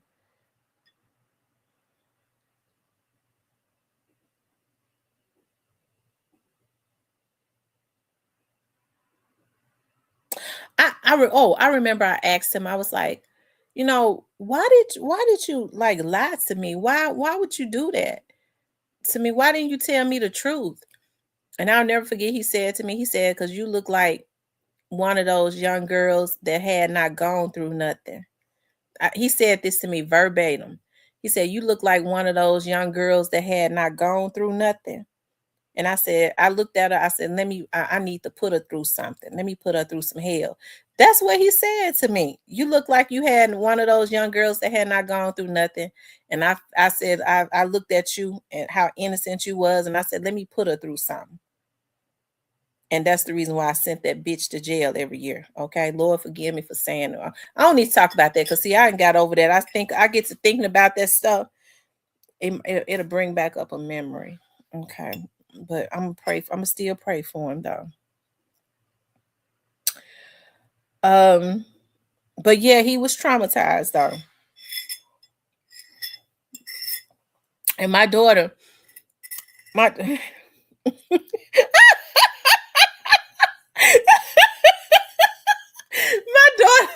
my daughter said he called her so much. I was on the phone with her the other day. She said, oh my God, my daddy calling me. And she was like, Mama, he working again. He told me to tell you he working again. I said, I don't care nothing about your daddy working. So she said, I guess he wanted me to tell you that to let you know he going to be back paying the child support, child. And so then I got a $27 check. I said, oh, okay, well, I guess he trying to pay all them arrearages down, child. $27 a week ain't going to do it, but okay, whatever.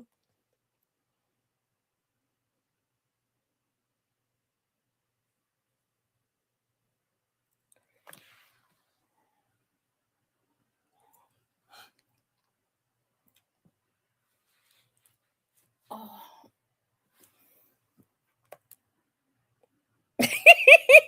Yeah, you trying to make up. Lord have mercy. I wonder, ain't no telling how much that man owe. I don't know. I think he probably got some other child support cases too. So I think he's just come to the resolve that he's gonna be paying child support until he croak out. He told me no. He said, baby mama, I don't like for no man to call me no baby mama. Baby mama, why don't you go put some insurance on me? So that if something happened to me, at least you can collect some of that money. Me never doing what I was supposed to do when she was growing up. You can get some money off of me when I die, a lump sum. I did tell my daughter though, both of my daughters, they need to put insurance on their dads. My youngest daughter tickled me so bad. I told her, I said, listen, you need to put some insurance on your dad. Y'all's dads are getting old and they're going to need to be buried and all of that stuff. My youngest daughter said, Mama, are you going to do something to my daddy? I hollered.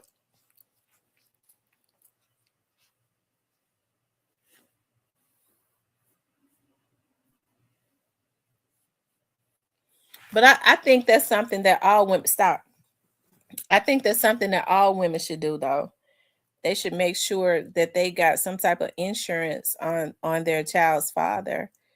And then when the kids get old enough, they should look at putting a policy on their parents so that they won't have to sell fish plates if something happened to them to raise money for a funeral.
Yeah, my cousin having a Valentine's Day party at his club tonight over at the Rocking Chair. So they have really good food at the Rocking Chair. They have really nice parties. It's a mature audience. They have security, but I mean, them some street dudes that own that place. So you mess around and end up dead if you come up in there with some mess anyways. So, but they have really nice, it's a really mature atmosphere. And I don't even like clubs. I don't even go to clubs, but a lot of times I don't mind going to their stuff because it's a certain crowd that's in there. It's always an older crowd that's more laid back that like to have fun and stuff. It says step aside the box, take you a flight or a cruise or even an Amtrak or something. Try doing something new. Step out and be led with experienced leadership. Okay, D'Angelo.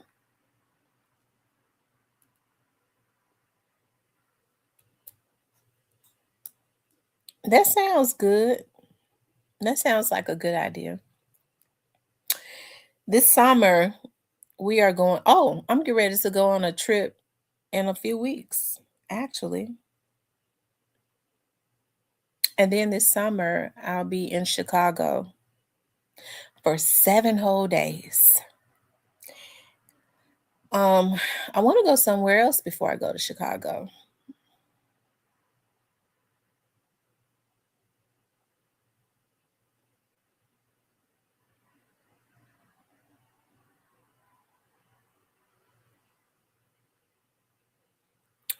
Since I'm going to Chicago this year, I'm definitely going to be in New York next summer. That's just a must. I want to go back to Jamaica. I want to plan a trip to Jamaica. I kind of been scared to go out of the country, but I want to do 2 trips a year. So I was thinking about like the resort that I stayed in Jamaica the first time.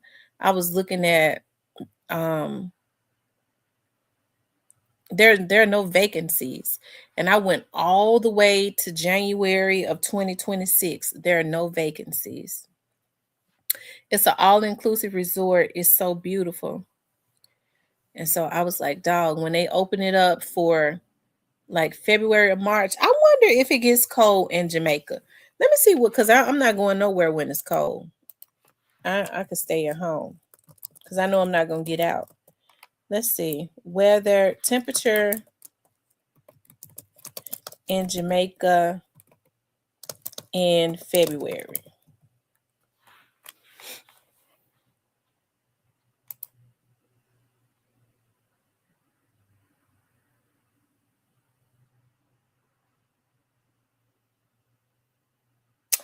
Okay, so during the day it's 82, at night it'd be like 68. See, 68 is a little cold for me. I don't want to be nowhere at night it's 68. Let me see what it's gonna look like in like around March. It's not bad. I just don't want to put on no jackets. Because in Jamaica, we walk around in wraps all day. Like they walk around in wraps. I got those Jamaican wraps. I had bought some. A lady was selling them on the beach. And I started looking around. I was like, dog, everybody just walking around. We bought all these clothes and stuff. And everybody just walking around in wraps. And so I bought a wrap. And nobody paid it any attention. Like I was like we would just, I would have on panties and bra. I mean, I guess they thought that because people be having on bathing suits. And so my friends was like, ain't nobody gonna know. We were walking in and out of the restaurant and I had on panties and bra with a wrap on. Nobody paid me no attention, thought twice of it, nothing. Cause that's how it is. Like everybody is in Jamaica. And I was so comfortable. I loved it.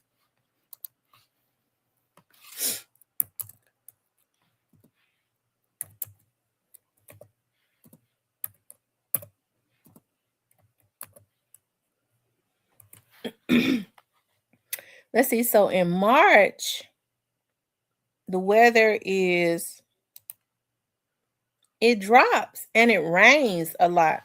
Okay, so I know I can't go in March. Let's see about April.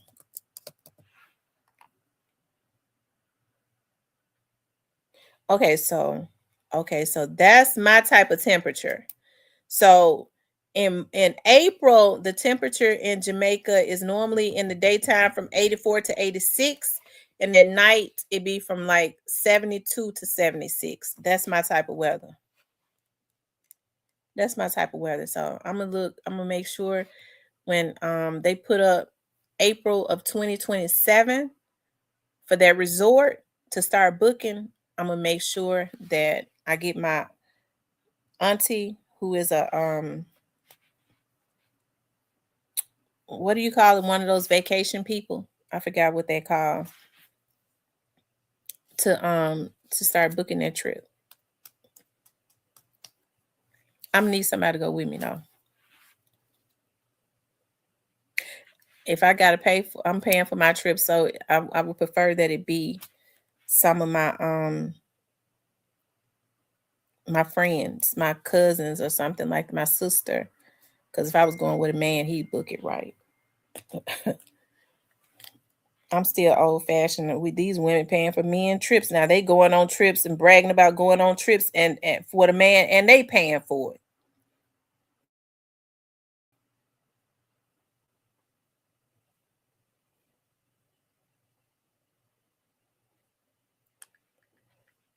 Um,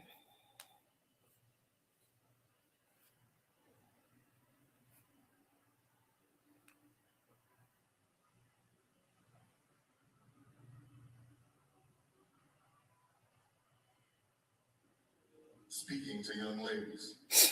And so I just want to say thank you. Carry on the work. Amongst all the noise that we deal with in our city, there's nothing more important than the next generation. Who's going to hold us down in the future? Who's going to take us to the next level? And so all the work that we put in on the city side is intended to take us. People can say what they want to about Paul Young, but I like Paul Young. I think he's doing the best he can, and people have the man had to come in and try and clean up a lot of the junk that was already done, and you didn't hear people saying anything about when the mayor was there before, Strickland, and a lot of the churches didn't say anything because Strickland made I believe grants more accessible for them. So that's how you able to do a piss poor job. All you got to do is feed the belly of some of the churches, and you're able to some of the big churches, and you're able to get their blessings to treat the people in their city like garbage. Okay.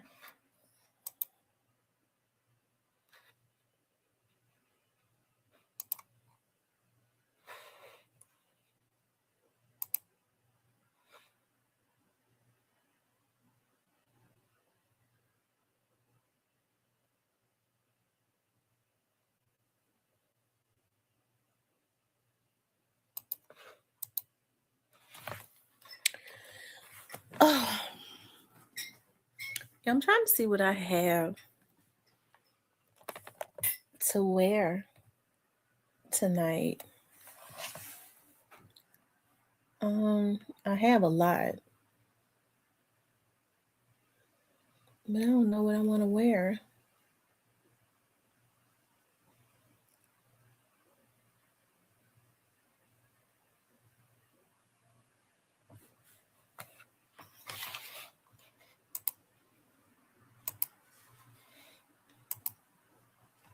Hold on, you all.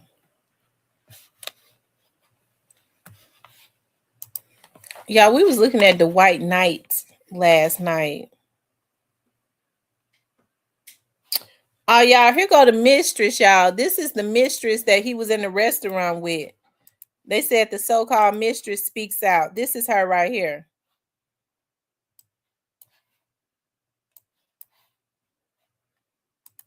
I've always been a listening ear. I'm not here to do all of that. As y'all can see, my eyes are puffy. I got bags of them. I haven't slept. Y'all been dragging me left and right. I've been putting my family and other people in this. I'm not her. I'm not her. I've been by myself. I practice abstinence. I don't even have a dude. So while y'all talking about I'm married, I'm very single. I pay my own damn bills. And if I want to entertain anybody, I can. I can. I can. Especially a man that is not at home with his wife and making that clear to the whole entire world. Okay, so for her to be defending him, she's still with him.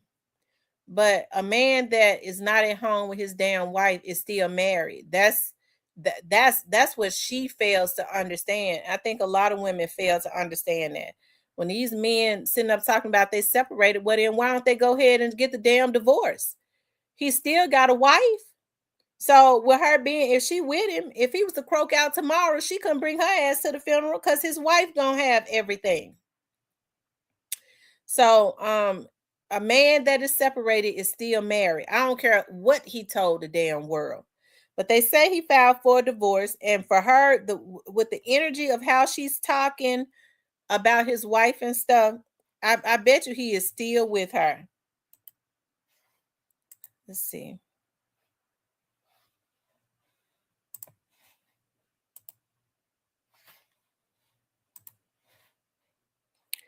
I told y'all a lot of women get a lot. This is the wife right here. This is his wife.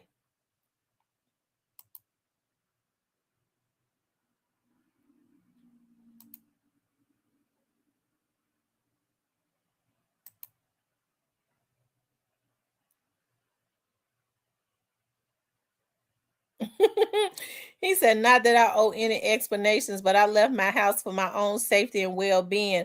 I've been gone for weeks, not stalking her, avoiding communication, and actually going through therapy from this trauma bond. Good men silently get abused and misused often, and not that I require any Kleenex. I mean, he had a lawyer helping him to play that to the max. He had started recording everything. See, he had the money and not her. So he stood to lose a whole lot. So he started recording her so that he could get her acting a damn fool on video. So he probably ain't gonna have to give her a whole lot. He trying to get away with not having to pay her a whole lot of alimony, making her look like the abuser and all of that. When he probably just as toxic. She toxic now, but he's probably just as toxic as she is. Because she said he hit her. Oh, Lord Jesus. And she said, we're not separated, dumbasses. We're still married legally. Nothing has been filed. She look like she a lot. Look, he went and bought her a Mercedes. She looks like she's a lot younger than him. I wonder how old she is. Hold on, I'm getting ready to tell y'all how old she is. Hold on, let me see. Let me see. I bet let me see how old she is right quick.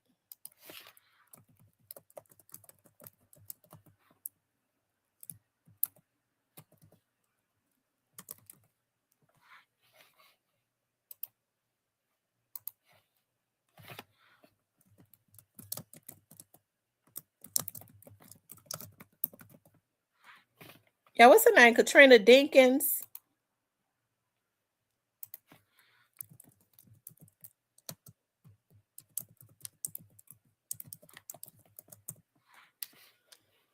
Unless somebody knows how old she is, they could tell me. Let's see.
I don't think that. How does she spell her name? I don't think that she's 35. Hold on, I'm gonna have to look a little farther.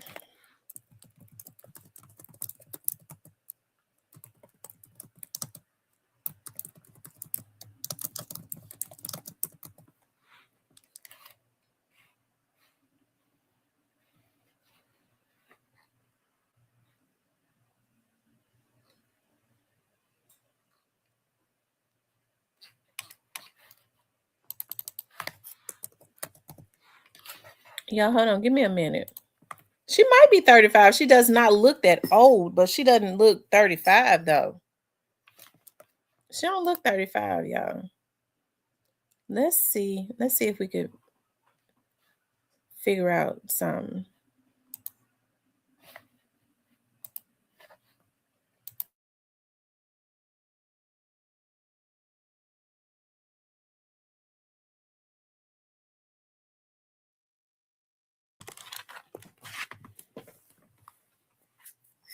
Hold on, you all.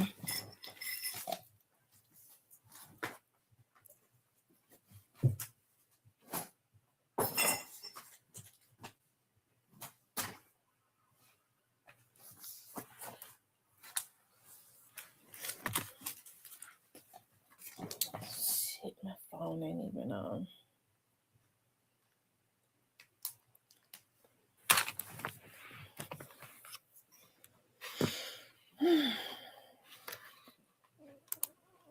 Hold on, y'all. My phone died.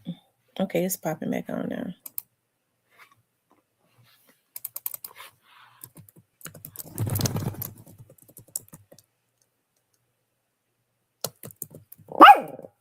Be quiet. Be quiet. Be quiet. She's 35.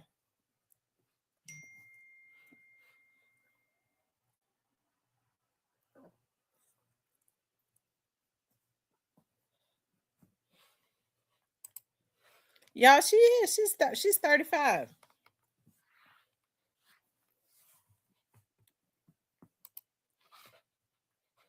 I know he's a lot older than 35.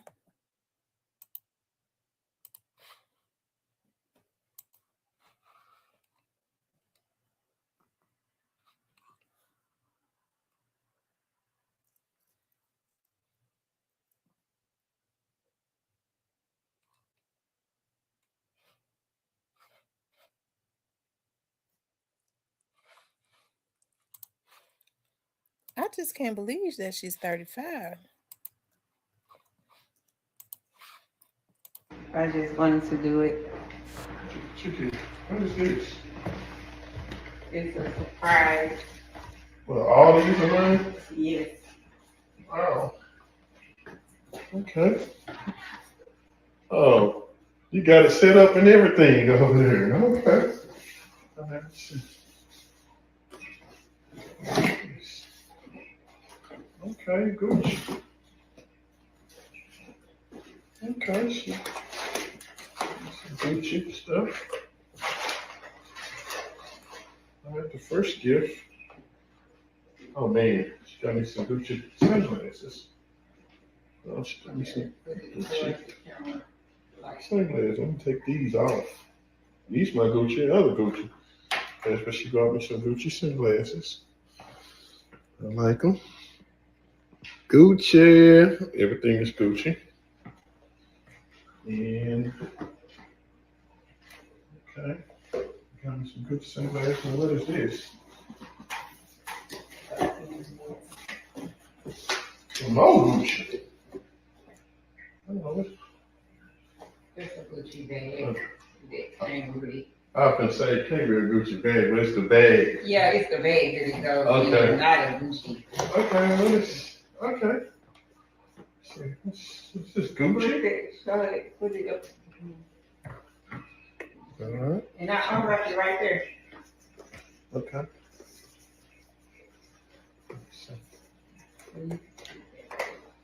Like this. Put this right here. Oh.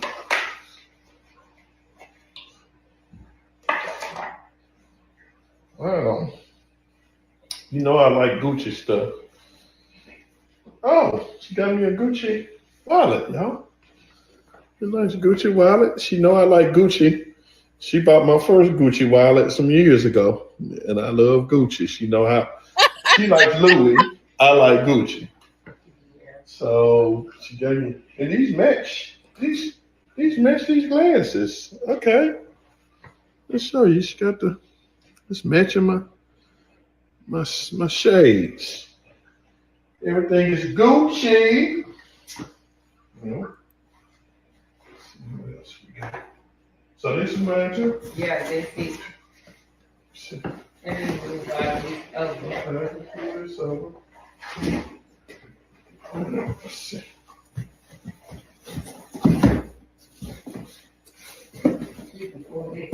Oh, okay. Oh, okay. Just. He's been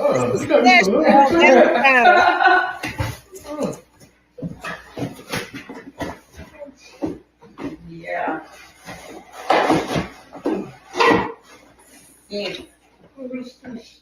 I know. Give me some Louis Vuitton, which I like. I'm so used to these boxes He know what because it is. usually when I saw Louis Vuitton open, I was like, did she buy herself something? She had so much Louis Vuitton, y'all, but let me answer let me answer that, D'Angelo. The issue is that women are coming into relationships spending all types of big money on men that have not even proven themselves to them. Okay, they don't really know anything about these men. They come in showing them their wallet, trying to get them to I guess fall in love with them. And so in the process, they get their hearts broken because they don't fall in love with them. They fall in love with the hand that they had out for them. I wouldn't have an issue with paying for a trip for my damn husband or a man that has proven himself to me, that has taken care of me, that has shown that he got my back 100%. So if I wanted to book a vacation for my husband, baby, we're going to Jamaica. I wouldn't have no issues with that because I already know that man takes real good care of me. He has shown me that, baby, I got your back. Okay, not just said it, shown me. Okay, I digress though. Let's continue on. See what she got me. Yeah, I wanted you to be like me.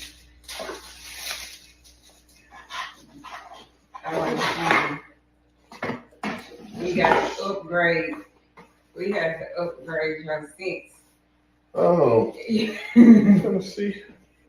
just take the white stick off the bottom of it. White sticker. At the bottom. You're like, yeah, Oh, this sticker. just do the edges.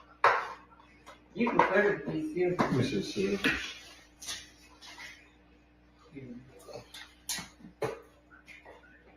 All right.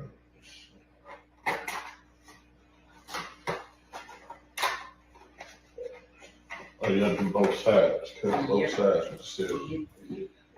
Oh yeah, Louis even have fancy packaging, y'all.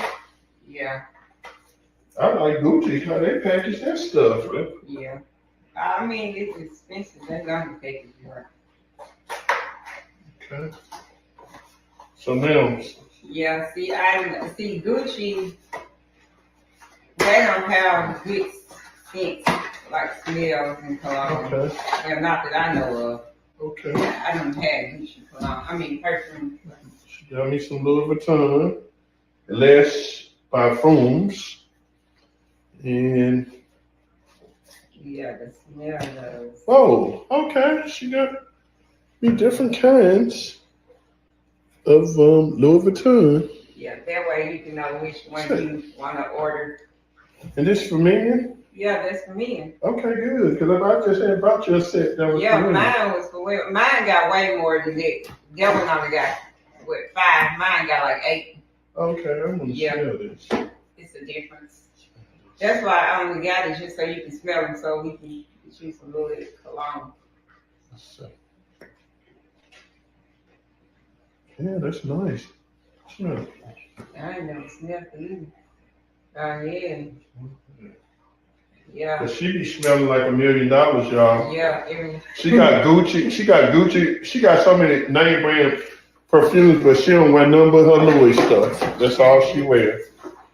I wear the other stuff to the gym. That's it. I'm trying to spray it up. Yeah, that's nice. You want to smell this? Yeah, let me smell them. I ain't never smelled it. Oh, I love this kind right here. Oh, they're gonna be turning heads. I'm trying to see, do I want you to wear that one? Oh. I like that one the best. You get that one. That one smells good. See, they got some good smelling stuff. Oh yeah, I like this too. I actually smelled that on somebody before. It smells nice. I smelled it. That's almost like the one that I got, almost, but it's the male version. This is.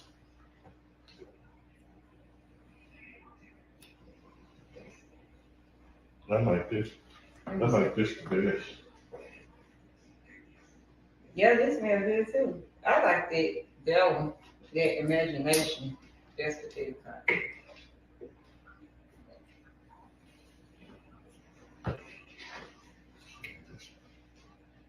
This smells like Oh, let me see. All that stuff smells good. Let me find out. Mm-hmm. It smelled like I smelled something before. I don't know why. Probably when we was in the store smelling. Thank you, baby. Thank And you. you got 2 samples, these 2 different ones in here. Oh, okay. But I don't know what this is. Thank you, baby. So, You got lipstick on. yeah, I do. Yeah, thank you so much. I almost kissed you. Yeah, I got makeup on. Well, y'all, happy Valentine's Day to you and yours. My wife hooked me up for Valentine's Day. I hooked her up too. Yeah, I did. One of her gifts she's not gonna be able to see because I wanted the new stuff she, that nobody have. they have a lunch date for Louis Vuitton for this particular purse she wanted, and the lunch date is February the 28th. It's already bought and paid for, but we won't be able to get it until the 28th of February. And then I also bought her a miniature perfume set. I put that on. Oh, you already they put it on already there? seen that. Okay. Yeah, I put one of my Valentine's Day gifts on my husband. Well, thank you, baby. I appreciate it. You know, this is what you call Love Day. a love day.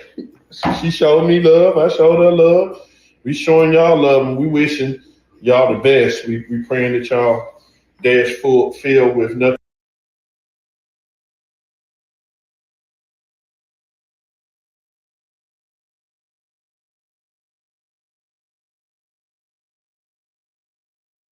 Because I'm fixing to come into this room. Do you have anything of mine? Kamara, do you have anything of mine? That's Hey, listen, you can't tell me to get out your room. This is my house. So do you have anything of mine?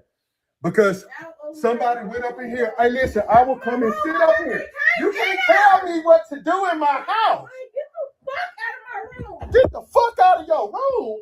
How about I'm finna sit in your bed? You can't tell me what to do up in my house. Man, you can't tell me what to do in my home. She just told me to get the fuck out of her bedroom. You can't tell me what to do. This is my house. Yelling at me, I have a key out my room. I'ma sit in here. I'm sitting in this room. He said she stole his weed and his liquor. Up in liquor. here. Call your daddy. I don't care. You can't tell me what to do in my house. This is my house. Hey, listen now. Hey, listen. Have I did anything disrespectful? I'm just saying. I told y'all he had started recording. Shit. I've got this recorded. So that he could take that to a lawyer. You say what? Okay, she ain't got his fine. I'm still gonna sit up in here until my stuff come up. Because my stuff, I know my stuff where my stuff is. You should be up in here looking in her room. He's looking for his weed and his liquor. You say what, Cortez? Hey, look, she just where? She just bought it back. I swear to God. I swear to God, she just bought it. I swear to God, she just bought it. Okay, I promise you did.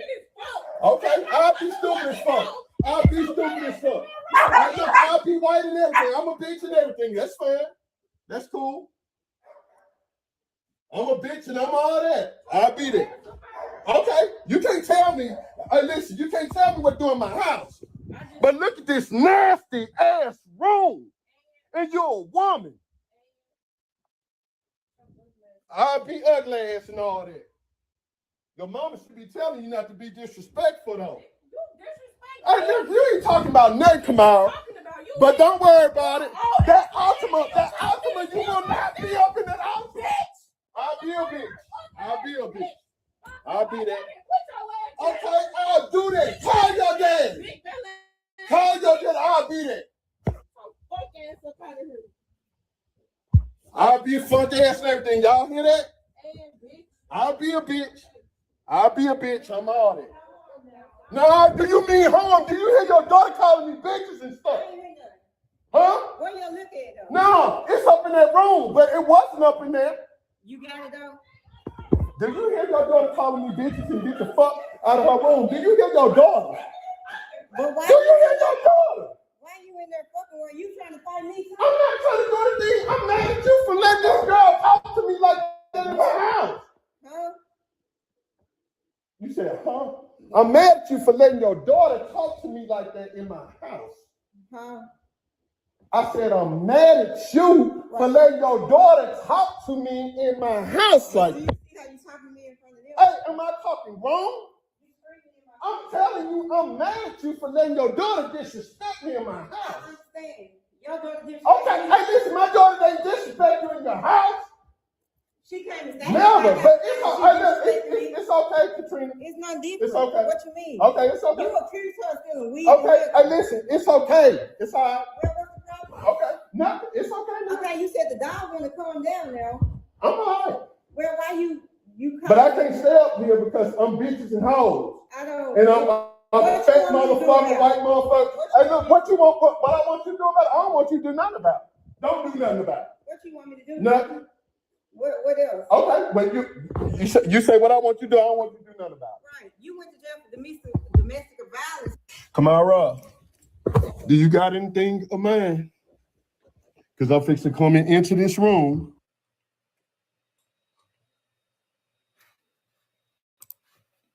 Hold on, y'all. I'm getting ready to show you. Okay, now she said he was an alcoholic, y'all, because she had started taking pictures of him. Okay.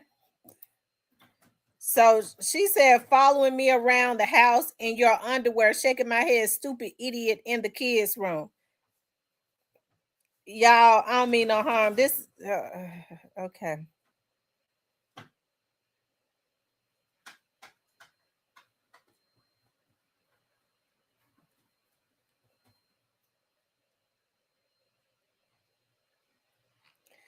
So she said he was following her around in the house in his drawers, and now he in the sign room. She said he was drunk.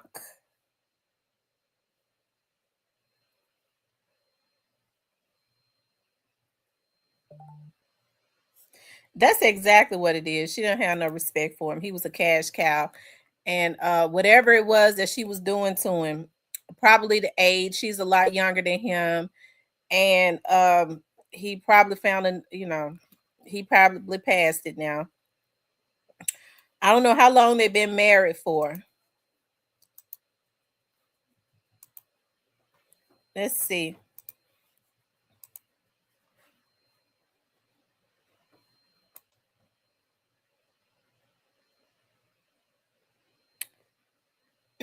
Look, she said they bought the house together.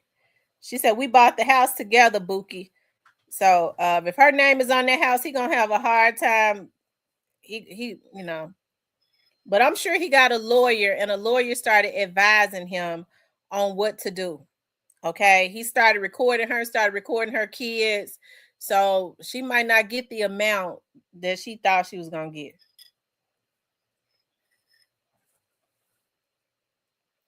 But see, she didn't went and caught him cheating, so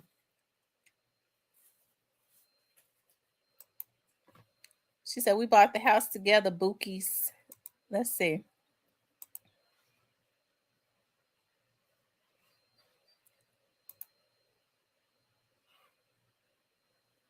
She's showing where he beat her up, supposedly. She said he been abusive to her. She's showing the bruises.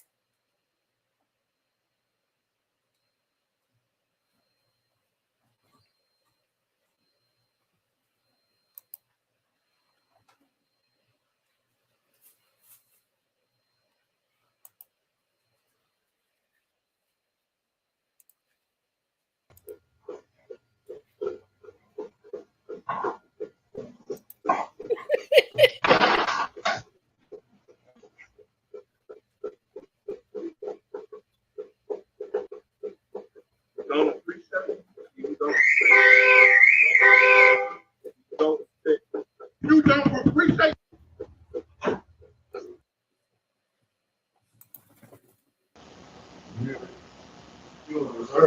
She said he a low down MF. That's what she got right here. Low down motherfucker. And see what happened.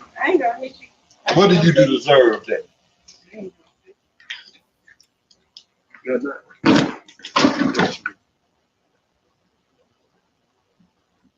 What do you do to deserve that? What do you do to deserve that? You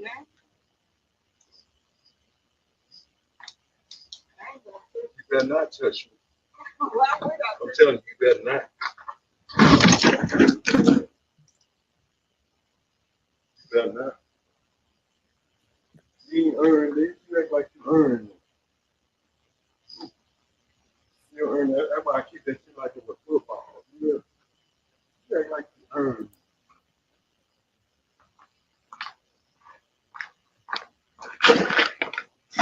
I keep that shit like it's a motherfucking, like it's like going to a field goal. You hear me? Mm-hmm. You act like you earned that. That's how I look at this shit, like it's garbage. He walking like he drunk now. But I got a smart mouth. Shit like that. You hear me? That's what I get. I know I can. You gotta tell me that. I pay the bill on.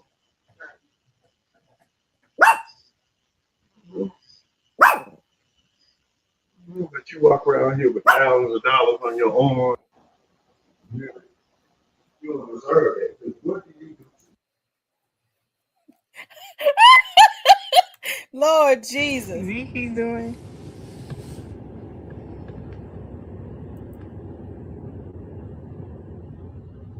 She's showing everything he did to her now.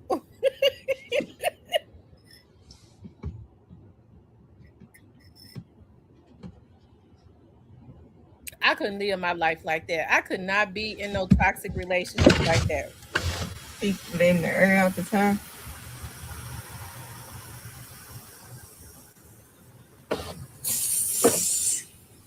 Why would he do that?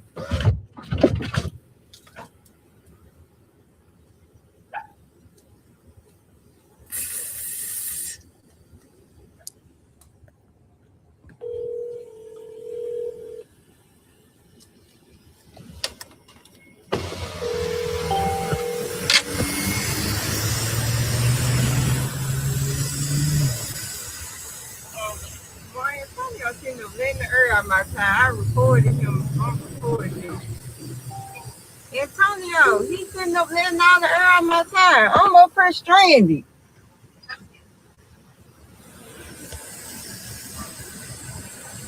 And the police over there too. I'm over here on Highway 64. It's a sheriff. He's sitting over there on the corner though, but I don't even want to put the police on him. He's just let all the air out of it. Yeah, you gonna have to. See what he's doing? Y'all, that's him letting all the air out the tire. So he was just as toxic.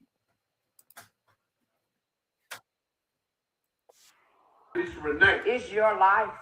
Make it that way for you. Quit worrying about what other folks do. You can't change other folks. You can't control other people. You're going to have a heart attack trying to do it.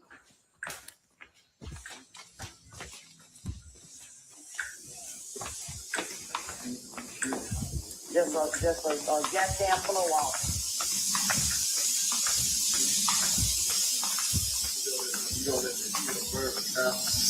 I don't let it burn. It all burns. Oh, they said that's him and his ex. That's what it ought to do with you.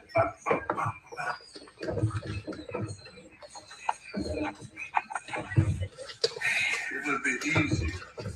It would have been so much simpler. If things would change, but it's better to stay the same and make it hard. That's what you like. That's what you like. I can't even make amends. But you. See, you know what we got to do? Sing the rest of it. You go your way and I go mine. I'm ready to go. That's what I'm saying. No one hurt me worse than you. Okay, and no one ever will. You hear me? You hear me? No matter how hard I try. Now listen, y'all. She said that's him and his ex-wife. That's the wife before her. So he was saying he was ready to go because he was ready to go be with the one that he married to now. And y'all see the repetitive cycle, right? Now he ready to go be with the other woman. So he she playing him and his ex-wife. No matter how hard I try. You know what I'm saying? That's what he said. No matter how hard I try. I know. Somebody down where you spit in your face. You want to forgive. Please, I'm fuck you. You don't help me. You don't work for me. But you love me. Fuck At you. the end of the day. I tell you, fuck you in the head, in your mouth. What I like you. I don't give a fuck. I don't like you no more. And that's for real right there. I don't. But I don't. But I don't like that. I know. I know you don't. I see that. You know what? You don't talk to me. I don't look in people's faces. I got it. Trying to control the one. You ain't got to do that. Control Gizmo. He be a fucking dog. Don't try to control me. I'm a human being. Okay. I don't want you no more. I don't want to control you. I want shit. Okay. Oh, he was ready to go be with his current wife. Well, this is the same thing as Kevin and you. This is You all can't right. give me no butt stick. I can give you. I wish I could. Things would be that simple. I ain't got to give you. I ain't got to give you. But see, I'm not a simple man. I wish things would be You know, I'm not. I'm man. simple. You're a controlling man. You got to give up butt stick. You You're got to give me one. controlling. You're a I give you boss. one. I You give say you you're one. boss. You're a I give you controlling, one. abusive boss. The way it should. How about that? Like a man should. I give you Did I allow you?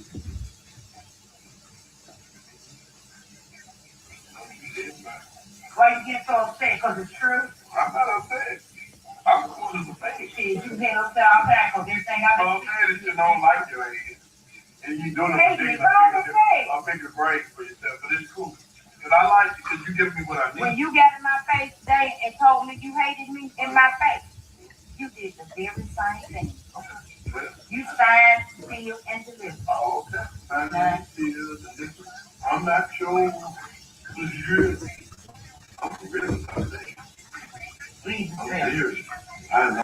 Now y'all see with his ex-wife, when he was ready to leave his wife before the one Katrina, he was talking to his ex-wife like that. He told her, I don't like you. Well, he said, I don't want you, but I just like you because you give me what you need.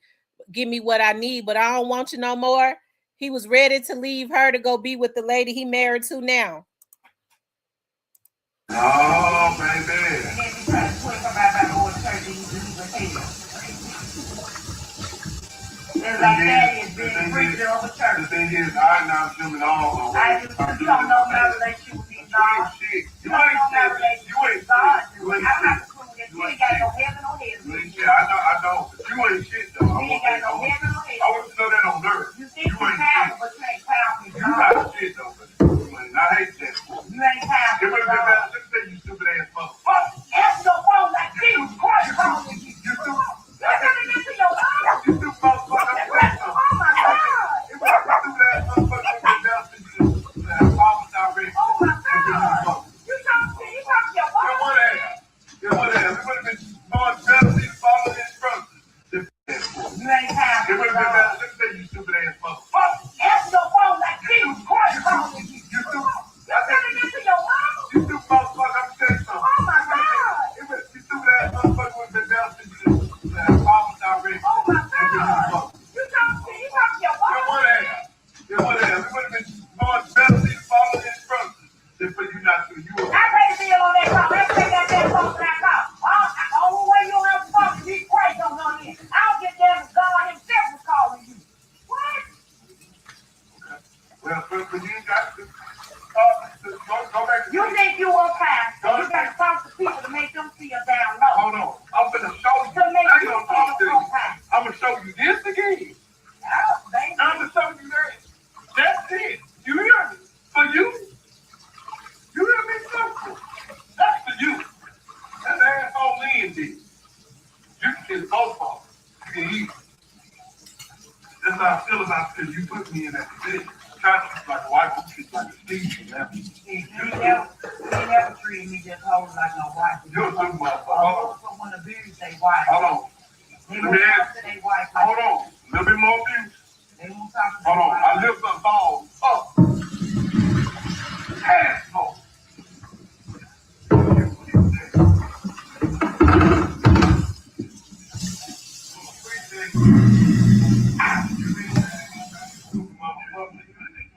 I tried to raise your son on the corner of the good man of the fault. You don't appreciate that. Yep.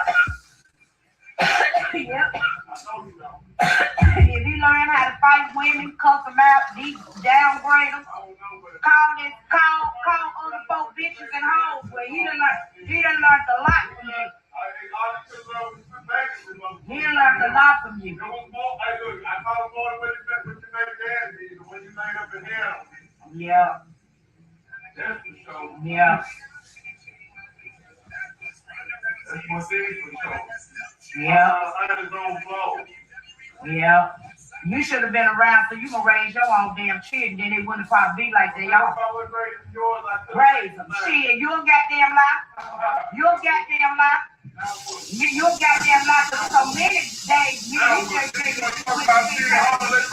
talk about the very car you riding. Let's talk about the car you riding. Okay. Let's talk about it. Now you want to talk about it? Let's talk about it. All right, the very car you ride. The very car you ride. The insurance is over the car you ride. Okay. Who rides it? Okay. Okay. I don't provide nothing because I just been giving you all my checks and my damn income tax. I don't provide a damn thing. You say you give me all your checks, right? But you say the car just driving the car. He got insurance, 200 something. You got that. You pay all the bills up in there. Well, hell, I ought to have my goddamn thing with some goddamn thousands in it. Shit. You stupid.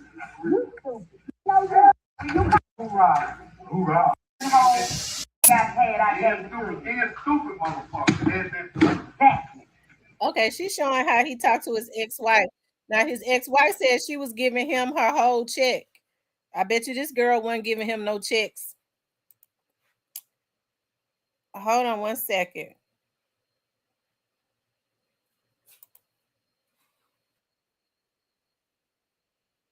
My husband with this bitch that he met at the casino that he was flirting with in my motherfucking face. I said what the fuck I said. The hoe ain't gonna do nothing about it. Yeah, I said what I said. You down here with my husband. Yep. Now you ain't gonna say shit to me, bitch. Cause you up here telling everybody that I ain't shit to you. And you telling everybody this and that. You moved up out of my motherfucking house. Now this my husband. Don't worry. You clown ass bitch. I know you mad, but this is my restaurant. No, it's just what I had thought it was. I knew he was fucking with this hoe. She always commenting on his motherfucking post and shit. You can't do this here. Bitch. You can't do this. I know where you work at, hoe. Bitch. You hear me? Bitch, I'm by myself, hoe. You said what? You gonna let me make it? You is. Okay then. You'll let me make it today. I know where you work at. But you nasty dick ass sour musty dick bitch. I got something for you, hoe. Bitch, he ain't tell you his personal business, did it, bitch? He ain't tell you that. I hope you ain't putting that dick up in your mouth, hoe. I hope you ain't putting it up in your mouth. Yep. I just had to put this out in the air because this sour ass bitch telling everybody my business when it's abusive ass. Nah, don't talk to me. If you put your hands on me, you gonna. If you put your hands on me, you going to jail. If you put your hands on, if bitch, I'm gonna go out here. I don't care. I don't give a fuck, hoe. Why you think I know? You think I give a fuck, bitch? Okay. Hey, your tab. You gotta leave. Stupid ass bitch. Old ass sorry hoe. You and that washed up ass hoe. That's my husband with his sour ass, you stupid bitch.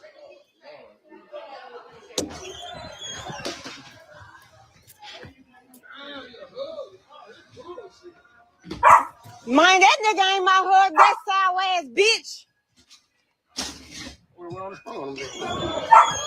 And hoe, I ain't gonna touch nobody. I'm not gonna touch nobody. This my motherfucking spouse. Hey bitch, you sour stupid ass bitch. I got some for your old washed up ass. You ain't tell that hoe your business, hoe. Why what's your big nasty ass bitch? I'm gonna dip that bitch up.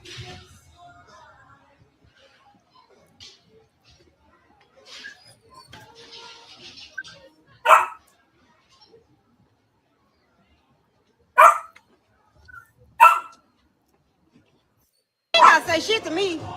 I'm just down. I mean, yeah, she kept calling him sour and musty. Now y'all see why when people say she look like she don't be wanting to kiss him. I mean, people be envying, and I'm not trying to be funny. I'm being honest now. A lot of time people be envying when folks, they feel like people living in big houses and they men taking care of them, giving them expensive things. You don't never know what people are going through to be able to have that stuff. I mean, all you heard us say was talking about how sour and musty his balls was. And I'm sure that she probably dreaded having to do whatever she was doing to them, to that. to be able to stay up in there. And I'm sure it was like that before she married him. You know what I mean? Like, I mean, that's why, you know, and I'm not trying to be funny. I'm being honest. That's why it's not good to marry for money, because somebody made a quote. Those who marry for money really have to work every day of their life. And it's a hard job. And I bet it is, to have to be laying with somebody that you don't really want. But she said she loved her husband, though. That's what she said. She said she loved him. I don't know if she loved him or not. She could have loved, you know, what he was doing for her. I don't know.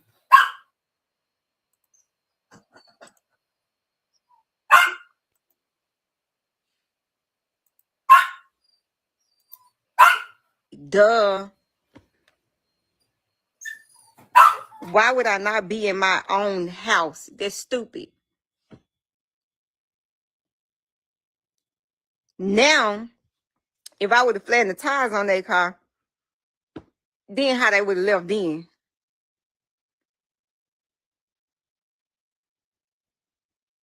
Then y'all getting on here believing a narcissist, a complete narcissist that show retaliation stuff or whatever.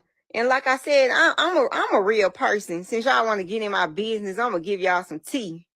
I'm gonna give y'all bitches some lemonade. You know what I'm saying? Some lemon tea. You know what I'm saying? I'm gonna give y'all some lemon tea because that shit bitter, but it's still sweet.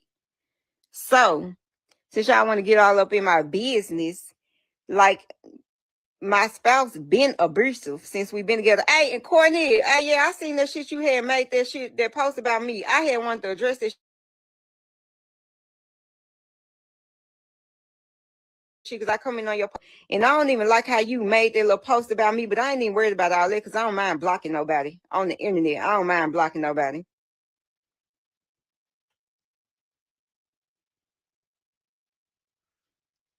Talking about that's not your house. That man says you can't even get along. He can't even get down, goddamn it.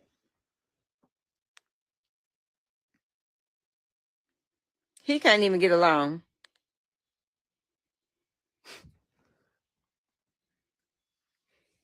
But y'all worry about the wrong thing. I mean, why y'all worried about where I stay at? Worry about what you stay at. I'm in the mansion, bitch. I don't know where you staying at, bitch, but I'm in the mansion, bitch, up in my king size bed, ho. I'm sitting here on live, FaceTiming y'all ass on live. So what? Why would I have to give a fuck about some motherfuckers that probably staying in a box? Give a fuck about what they saying about me. I don't give a damn about y'all.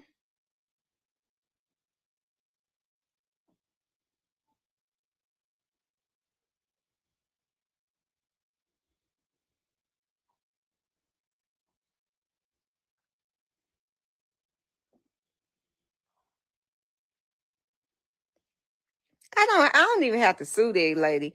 I don't care about none of these folks and what they doing, what they got going with their life.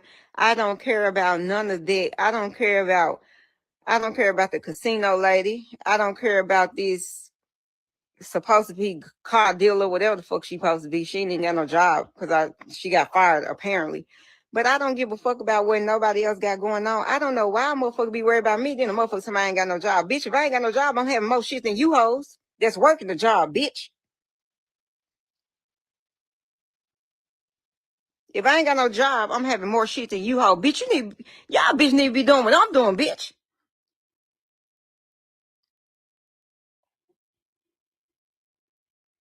See, I don't be want to get on here talking all this shit, because me, I'll talk Yeah, some it seemed shit. like what she doing I costing will her her talk peace. some shit. I'm talking about talking. Like, but why I'm on here arguing with some hoes? Bitch, you a dealer. You got to go to work. And this bitch got fired from her job. Why am I sitting up arguing with? I mean, why? First of all, why is y'all sitting up talking about me? Because I'm a topic. I'm something to talk about. I'm something to talk about. Bitch, you need to be talking about what kind of job you gonna go on to do whatever you need to do or go on OnlyFans. And bitch, you need to be worried about how you count them chips at the dealers, bitch, or shooting the crap, picking up the crap, bitch, off the table, bitch. Don't worry about what I'm doing. Y'all worry about the wrong motherfucker. I ain't putting no money in you piss assholes' pockets. The fuck? And then y'all getting on here talking about, oh, this and that shit abusive because he put, I ain't even exposed my spouse like I could have because what's the purpose? Because y'all gonna think what y'all want to think anyway. Y'all some no counts. Y'all gonna think what y'all want to think anyway.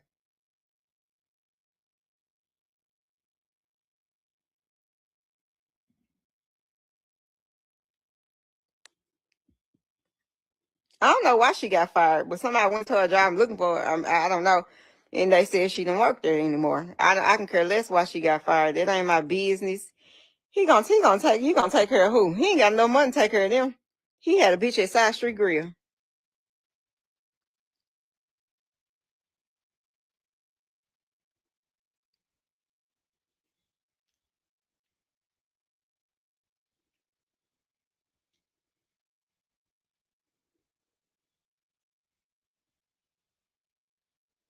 Yeah, y'all can make make sure y'all send me those TikToks so I can post them on my page.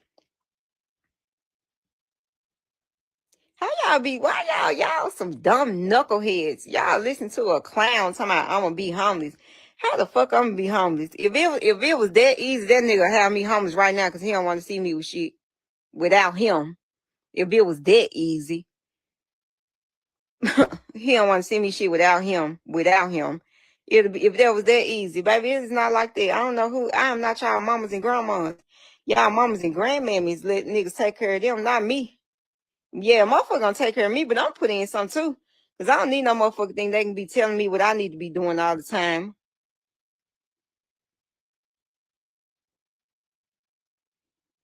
Now I can put whatever I want to put for the public. I don't mind putting it for. I don't mind putting it out for the public. I did it. I'm owning up to my shit. I ain't embarrassed about none. Y'all can't embarrass. I can't. Why would I be embarrassed about y'all? Who are y'all? Y'all the internet. You typing on here. I don't even know you.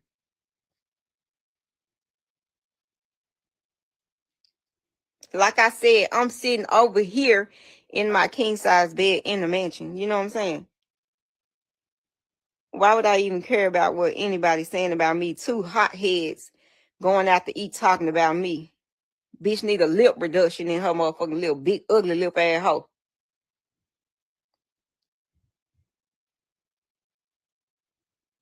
And that's why I don't give a bitch out. Pull your nigga up. I bet he cheated.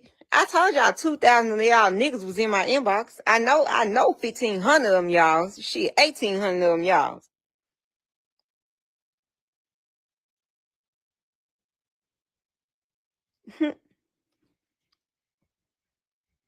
He is albino. He albino. And then this ugly lip ass hoe gonna bust out talking about he ain't ugly, but you got on the camera and talking about some. First you was saying that was your fiance, and then you got on there saying he was a trick.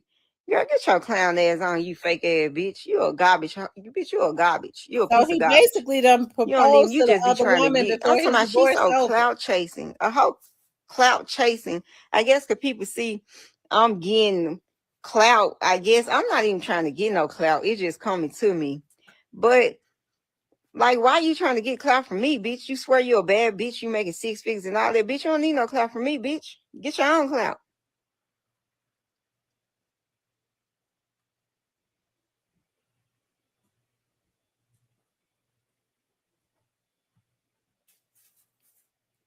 I'm talking about Ben Hayden. These folks when they met up at a restaurant.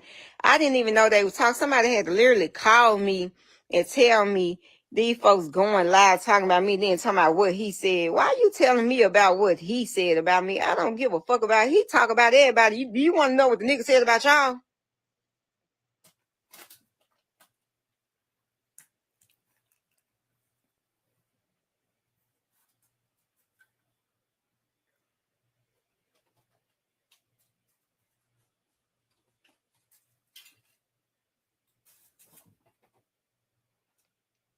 That's just ridiculous. And see, I was trying not to go live on here. I really was. I was trying not to go live on here.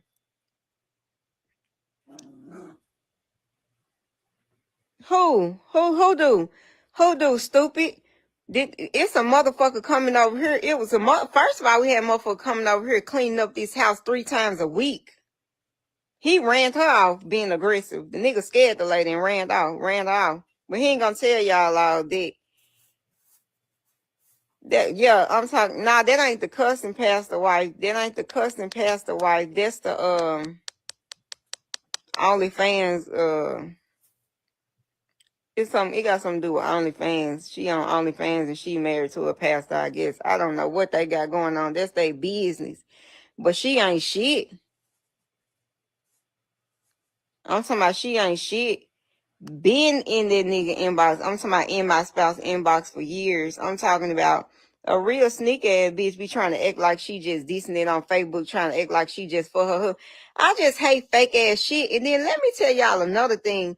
Y'all talking about, oh, she just want him for the money. Bitch, I didn't just want my husband for no money. Like them 2 double mint twin ass bitches that was sitting in there live. That's what they want him for, some chump change, bitch. I'm not the bitch that just want a nigga for no money, bitch, because if I'm with you, bitch, we gonna need some D's, some LLCs, and some, bitch, we gonna need some cars, we gonna need some shit like that. You think I want to talk to a motherfucking, we ain't got nothing going together? Why would I want to be with somebody we ain't doing nothing together? That's the waste of fuck. That's a waste of time.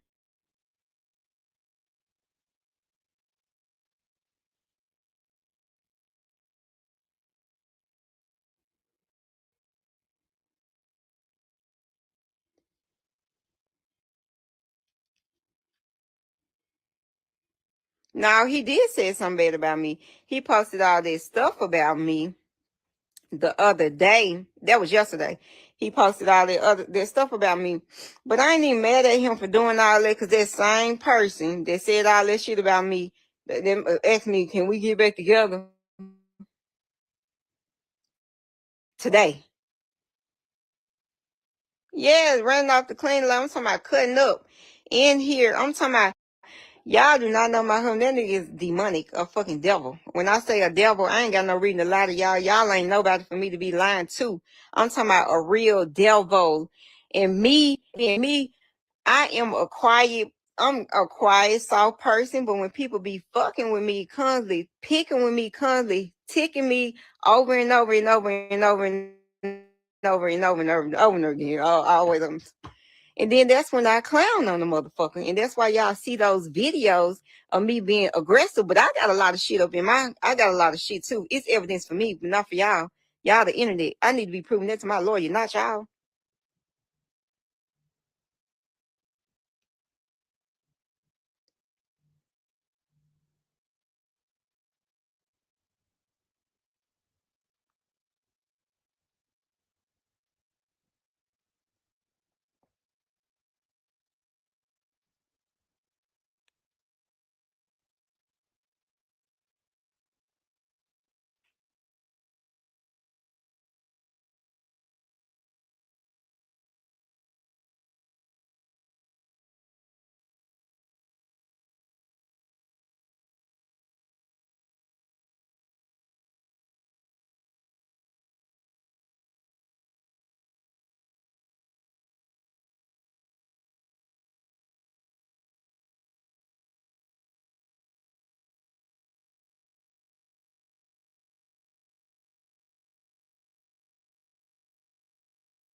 Seems to be. I'm not gonna play all of that because she was on there for a long time. But she seemed to be really hurt. It could be embarrassment. It could be she's feeling a certain way. Because I'm gonna tell you something. As a woman, you can tell when a dude has really switched up on you. Your intuition tells you. You could tell when a man has switched, like when he thinks that he's got him something else. Um, and he's kind of like want to push you to the back to try to see if that's gonna work. And so I think that she could probably feel it. I think that she could feel it. So, but that's still his wife. You know, both of them are probably toxic to each other. But somebody was saying that he had a wife when he met her. So the thing about it is, like, I think what a lot of women need to understand, like the way that you get them, that is the way that you will lose them.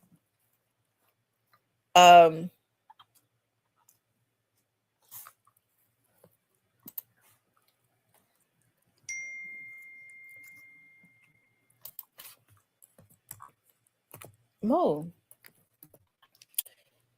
I'm gonna tell you what my one of my cousins said to me. Stop. I'm gonna tell you one of my cousins said to me a long time ago. Like if I would find out that a guy that I was talking to was talking to another woman or something like that, and he may have had her first. I mean, I always would pull back. Like I could always feel the pain of that woman. And my cousin said to me one time, "You always care too much about other bitches." Like she was like, "You care about them. Them bitches ain't gonna care nothing about you." Like, you know, they just felt like it is what it is. But I was never like that. Like I've always felt a certain way about men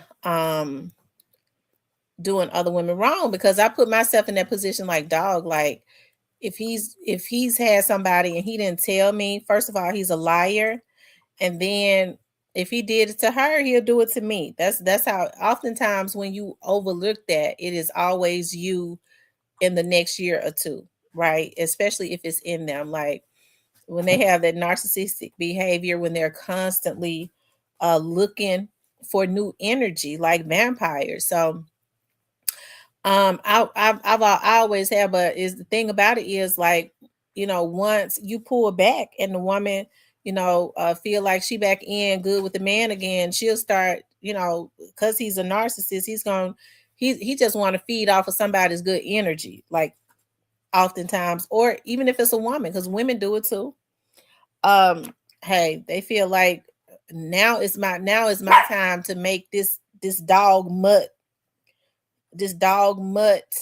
Sambo slave prove to me that he doesn't like her. So I'm gonna make him, if he wants me to take care of him again, because you know I don't take care of no men. I'm talking about parking them now. I'm gonna make him do the most, and I because that happened with me and Mr. Parker, right? I sent him back to the lady, and he got on. I think she made him get on YouTube and go on a vengeance to prove to her, because she takes care of him, right? I think she told him, if you want me to take care of you, you want me to take you back in, you want me to give you a shelter over your head, you need to go prove to me that you don't like this black wench. And because Parker is a damn Sambo, a slave, that's what he did, because he has no intentions of really working, right? And so that's kind of what happened with that, and it happens. And so that's why I think, you know, we have to be cognizant of, I'm not saying like when women, you know, when men have been in relationships, it's different if they've been out of their relationship for a while. But I'm gonna tell y'all, I think the issue with a lot of men is they stay in relationships that serve them no purpose, or they've been ready to get out of until they find them somebody that they like. And I think that's the wrong thing to do, because what ends up happening is you go, dog, you know, I ain't mentally been here in all these years, but now I found me somebody I like, so I'm ready to go. But that's not the way to do it. I think that people should, if a relationship no longer serves you, I think you need to go ahead and get up out of that, so that you don't bring that baggage into another relationship. You don't have that bad energy of the other person around, and the new person that you are with don't have to deal with that bullshit, right? So yeah.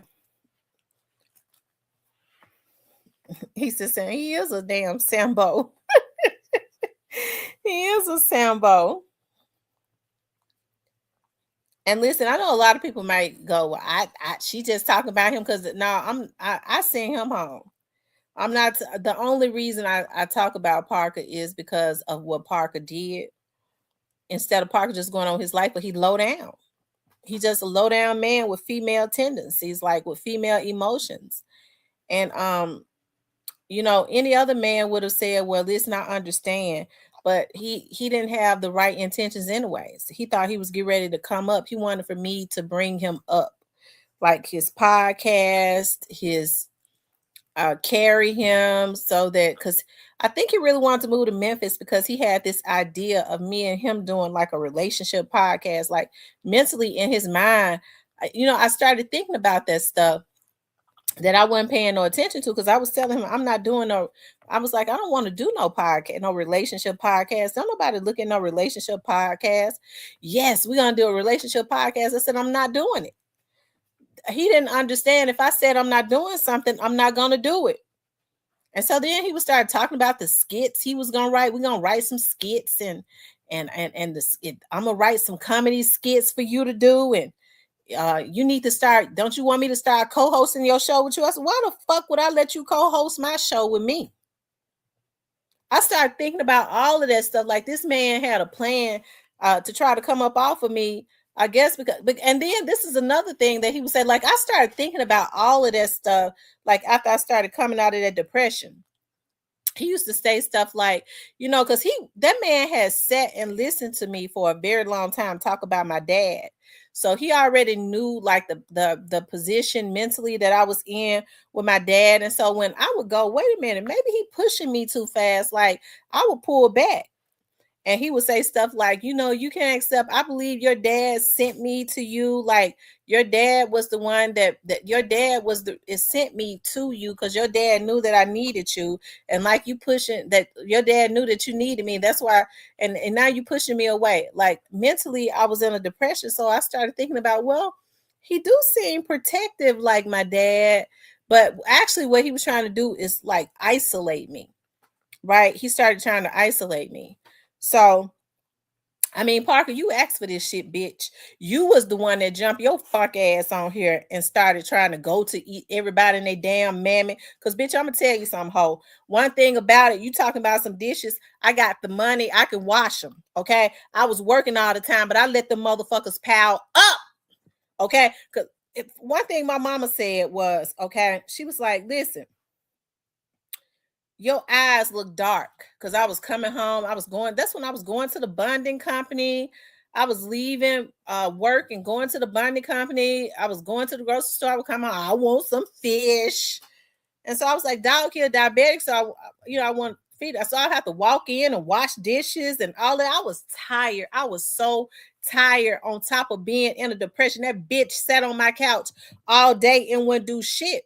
So I went over to my mama's house, and my mom was like, your eyes, you're dark. You got dark circles around your eyes. What is wrong with you, girl? You look tired. She was like, you look so tired. She's like, I'm really worried about you, because I had not even really been going to my mom's house. She said, I could tell you're tired. Your eyes are so dark. You got real dark circles around your eyes.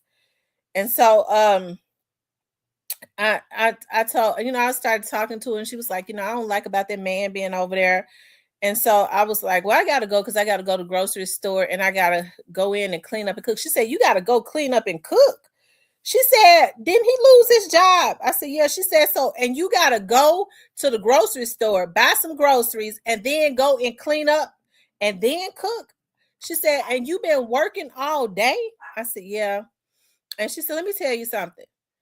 And my mama is a real soft person. She said, if that Negro don't wash no dishes, she said, if he can't help you and put dishes in the dishwasher, and you cooking and he don't go behind you and know that you've been working all day and wash them dishes, let him pile up and don't cook his ass nothing. She said, let him pile up and see how long it take him to try to help you. That motherfucker didn't do nothing. Okay? She said, if he don't wash them, if he don't help you, you don't cook.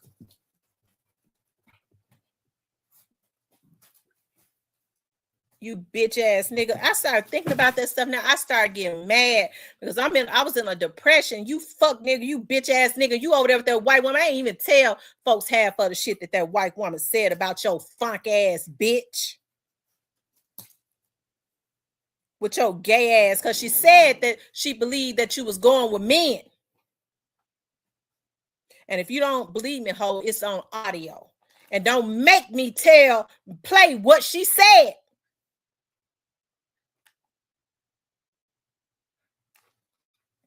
When that man got here, That man, me and that man had extensive conversations, and I had told him, I'm like, you know, I'm not. I told him, I said, Parker, I said, listen, I'm not like a sexual freaky person or anything like that. It's things that I just don't believe in doing. It's things that I just don't do. I don't believe in doing it. I've never done it, and I will not do it. And so he was like, well, you know, I guess I'm gonna have to deal with that. Out of nowhere. Now, if he gonna tell it, I'm gonna tell it all. Out of nowhere, this man started talking about, I gotta have, I gotta have anal sex. I said, I don't get down like that. No man is touching me back there. This man kept saying it and said it's just something I gotta have. I said, we talked about that from the beginning, because see, I told you how I felt about that. A man that likes to mess with a woman booty, I feel like is on the down low. Okay.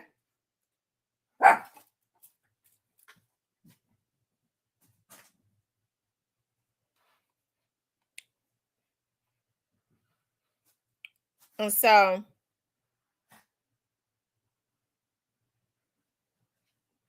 who is Katie Tyler? And so it's just it's a lot of things that I have not said. I was trying to get past. It's a lot of stuff that I really could dump out on him. And the more I think about what he thought he was gonna do to me, it just makes me madder and madder and madder and madder. Okay. Instead of going on with his life. Okay, but instead of, I was nice enough to buy him a Greyhound bus ticket. And I think this is what made him mad. I was nice enough to buy him a Greyhound bus ticket. He came and sat and looked at me. Have you ever rode on a Greyhound bus? I said no. Well, a Greyhound bus is I want you to send me home. He said he wanted me to buy him either a plane ticket or a train ticket. I said, I'm not buying neither. If you're gonna leave here, but you're gonna have to get on the bus. And so and so I was nice enough to buy him a bus ticket. I ain't buy him the world bus ticket that cost $15. I paid $130 for him a bus ticket one way, and I put him on the bus back to that white lady. Okay. Instead of him getting back to his slave master and being happy, he had to prove to her, because the first thing she said was, "You're a black woman. He don't even like black women." Hear my right hand to the Lord, she said it. It was an insult to her that he would leave North Carolina coming to Tennessee for a black woman, and she supposed to be the superior one, because he had told her that she was his trophy. Okay. So when that Sambo got back, she told him, you better prove, because when I talked to her and I told her, tell Parker to keep my name up out of his mouth, because she had been calling me. That white lady had changed on me. I wasn't studying anyways. She said, well, good luck with that. You never should have done what your dad. That's why he's doing you like that for me. I said, you think he's doing this for you?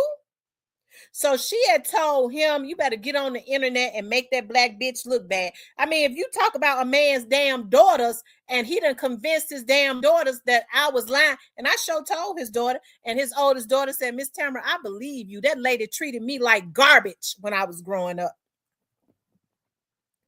She said, me and my dad and that lady broke up, and she was supposed to be like a mother figure to me when I was a teenager, and I called her and she said, don't call me no more. I'm not with your dad. Don't you call me again. She told him that sitting right here in front of me, and he tried to act like he didn't know it.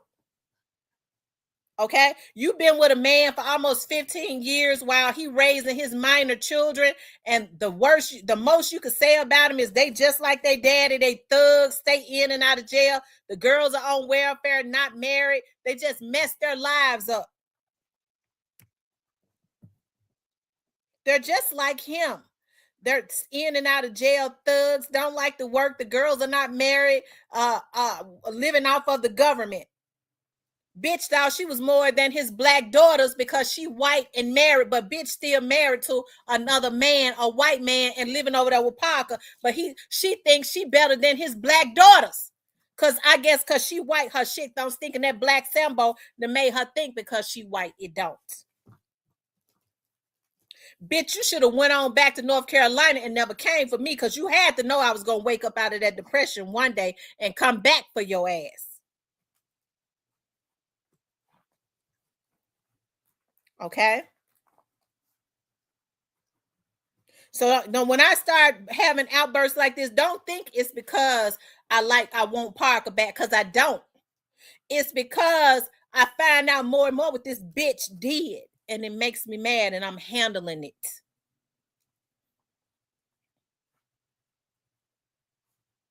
Okay.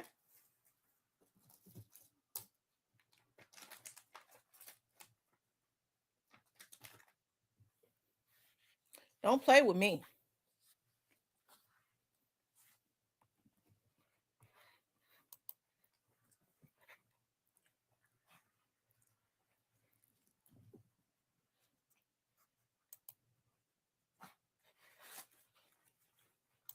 This dog was so dirty. I don't know what she told him. Whatever she told him, he was still wrong. I was starting to feel guilty and stuff about sending him back. I was like, dog, I really did like Parker, but like, it's just that we didn't know each other like that. It just moved kind of fast. Like, I want to get a dude the opportunity to either get his life together, or we may not even be able to.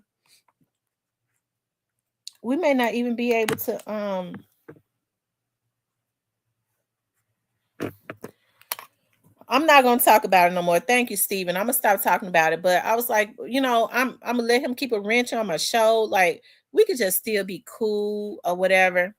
And I did like him. I did. I liked him. There were some things I knew I couldn't deal with. I was thinking about everything that this lady had told me. This lady called me every single day, telling me stuff about this man every single day. And so I was like, dog, and I wasn't telling him about it. And I was trying to get some understanding from him. And I was talking to him. But what he did was he shut down. Okay. Because he saw that it was not going to be easy street like it was when he was with her. He had an idea of moving to Memphis and not working and building his podcast. And I guess he thought he was going to be able to live off of me. And it could not happen. He's comfortable with women doing everything for him. And one thing that she said to me, she said, he's got the mindset of a welfare queen. I said, a welfare queen? She said, he's got the mindset of a welfare queen. That's what she said to me. Okay. This is the same, I mean, she went into some other stuff. Listen, she's a dirty dog too. Okay. Because I was listening to her talk about a lot of stuff that she did to this man behind his back. But then in his mind, he said she's a naive white woman. Okay. Although she's called the police on him, told the police that she must have been telling the truth about he stomped her and kicked her down the stairs, all of that. She made him lose 2 jobs. But I ain't gonna talk about it no more though, because I got people. But I'm gonna let that go. But I get to thinking about like how, as a black woman, you could, even though a black man could have their shortages and their flaws. Parker knew I was in a depression. He knew it, because I would tell him, Parker, I'm in a depression. Like, I am in a depression, and I don't really know what to do.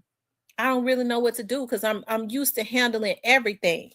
And so he was like, well, when I get there, I'm gonna help you, because I'm used to carrying everything on my shoulder. I was like, I can't let myself down. I can't let people around me down. I carry everything. and you bring your big black ass to Memphis and try to jump on my back to take me down more too?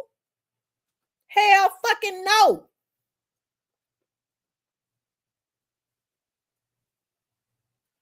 But instead, what he did was, as a black woman, he decided, I'm going to exploit this black woman. That's what I'm going to do. And that's what he tried to do, but God wouldn't let him do it.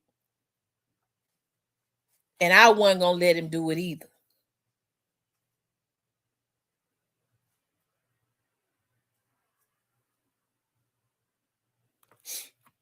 I don't know. I'm not going to go as far as to say that he is anything about his sexuality. I don't know that. Okay. The only thing I know is what she said to me. And I have my reservations, me personally, and I told him this about any man that likes anal sex. And that's all I got to say about that, because I don't get down like that. Never have, never will.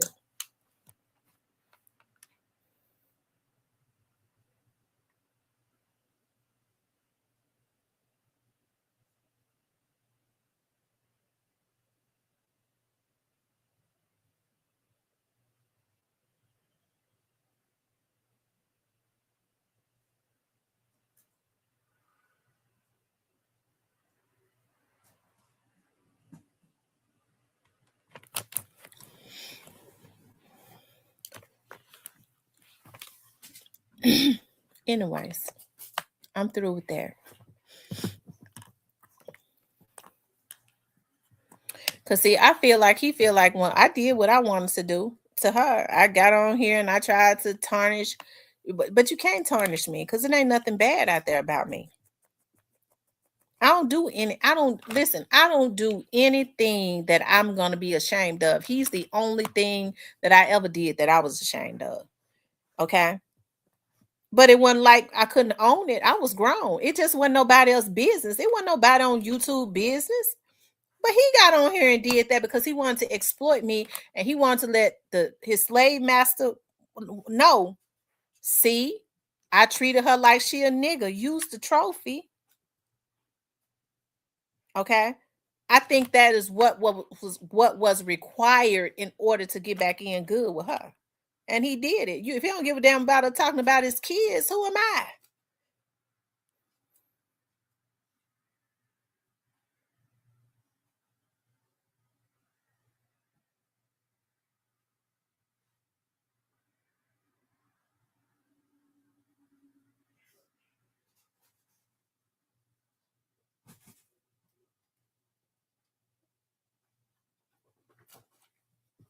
Okay.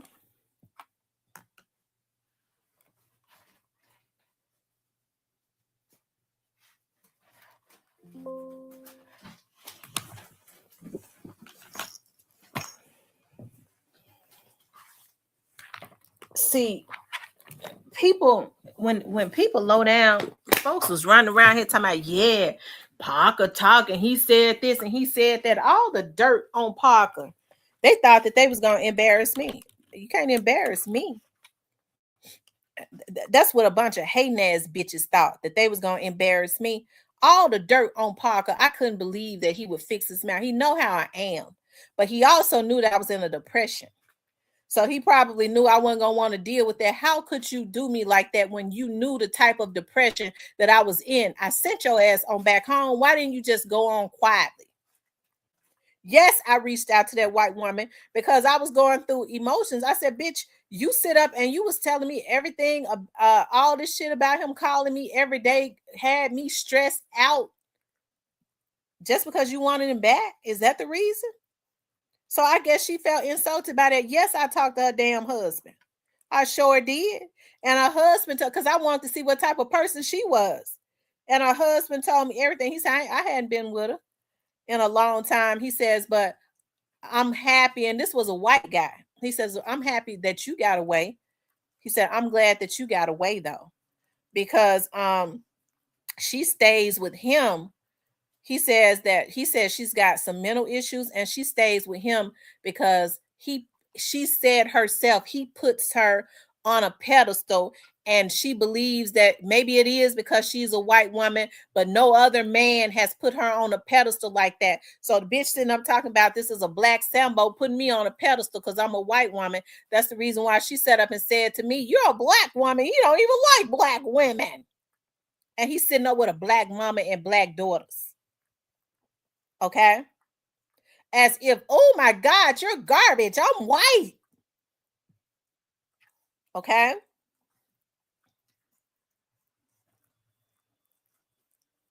And so her husband says, so what he says, what she does is, he says, I dealt with that before. That's the reason why I had to go on and let her go. He said, because she was bringing him all to our house. She was bringing him to, she was working with him. And so he was a single dad. So we would have football parties and Super Bowl parties and stuff. And she would invite him and his young children. And he said, my mind told me that she was messing around with him. He said, and so when I would ask her, are you messing around with this guy that you're bringing to our house, you know, partying with us? He said, sitting with me, talking to me. And she said, you know, I would never date a black man. He said, and I thought about, you know, with the way that, he said, no offense to you, with the way that she's talked about black people, I thought about, well, maybe she's not dating him, even though subconsciously I knew something might have been going on. He said, but I thought about how bad she spoke about black people. Okay?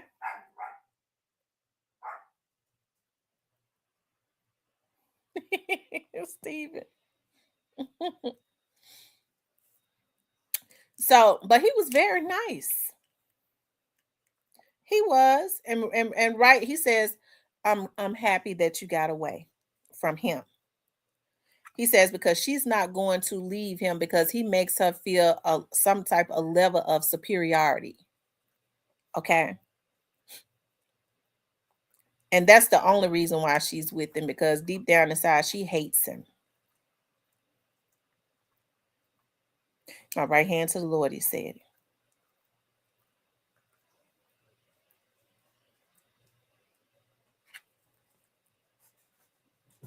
And so I ain't even got nothing. I wouldn't even care about none of that. Him putting her on a pedestal.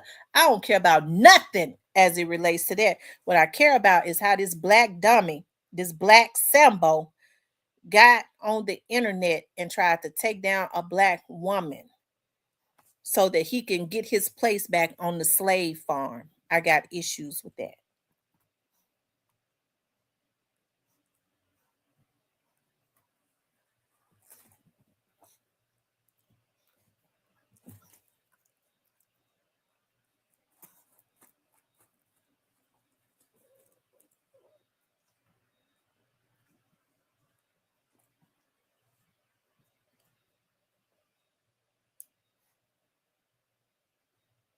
Okay.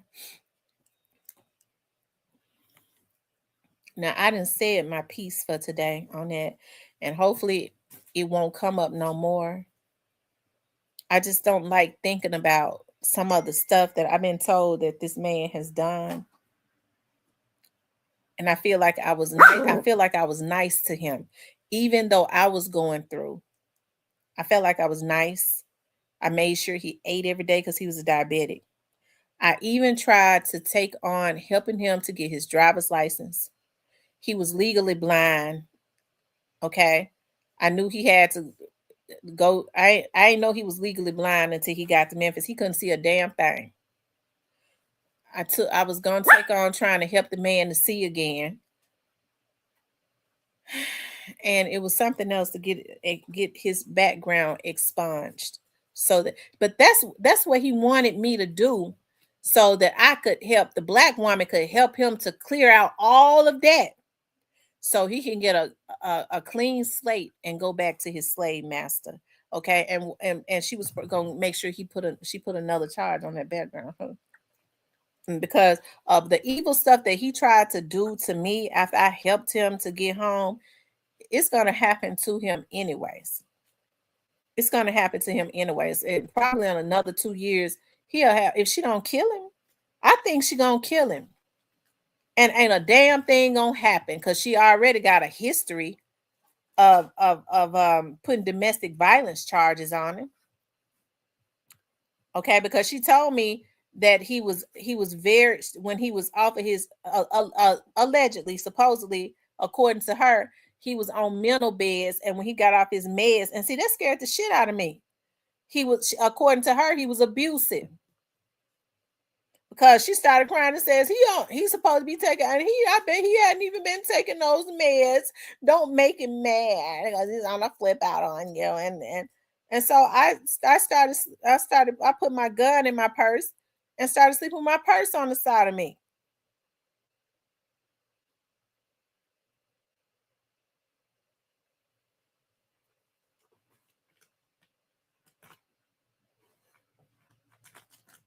Let me tell you something. I don't have any shame in having a thought of being a Black woman. Okay, so a lot of Black men have had issues in their background. I was raised up around street dudes. The only difference is I was raised up around street dudes that got money and took care of their women. I don't know what these street dudes call themselves now, okay, because they ain't no street dudes. They sissies, some of them. So I never had any issues. I've always been smart and intelligent. With, okay, well, you know what? He's had some stuff going on with him in the past, but the dude is trying to live his, trying to be better and do better. He work hard. I love it when men work hard. He work hard, but as far as business wise, I mean, I can help him get his mind right as far as like business wise. And so if he had came in working hard, showing me that I got your back, that's the reason why I already had those thoughts of, okay, well, the first thing we got to do is we got to get that stuff expunged off your background. I went and did the research and told him what to do. This is the number you call. This is what you need to do. I even found, because he was not working at the time, where if you were indigent in North Carolina, you didn't have to pay no damn fee. They would waive the fee for you. That man would sit on the couch and say he called the number. They had me on hold too long and want me to sit on the phone after I got home and figure out, and I did it, figure out what he needed to do to get his background expunged, and would try to make me feel guilty about it. You are working for the feds, and you hadn't even looked to call to see what I need to do to get my background clean. Bitch, you sitting here all day, ain't doing a damn thing but looking at Joe Budden podcast, okay? And probably looking to see what that, don't get me started. Anyways, I'm through with that. Okay? But what I said that to say this, okay, omitting Parker, but any man that has had a past, as long as he ain't crazy, he's trying to clean his life up. Okay, well, he got some tickets. What one type of woman would I be if I got a man that's really for me, that God has sent or whatever? I would do it for a friend that was really for me, that really had my back, and he got some stuff on his background where maybe he's gone to jail for a couple things, not no murder or no rape or no shit like that. I don't want you, okay? But a lot of little other stuff that some of these Black men that have been raised up in the hood might have on their background, that shit can be expunged. So he trying to change his life around so that he could do better, and he is doing better. He's working hard. What kind of woman would I be if I worked in the criminal justice system and not show my man how to get that shit off of his background and not try to help him to do it? And the key word is help him. Because people do change their lives around.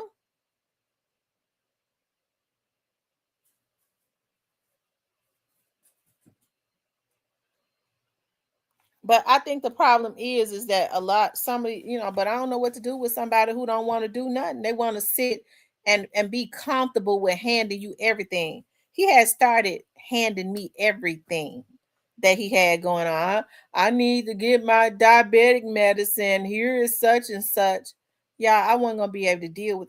It was right. It was stressing me out because I was like, dog, I ain't never had no man that wanted me to take care of him. Like I've never had this happen to me.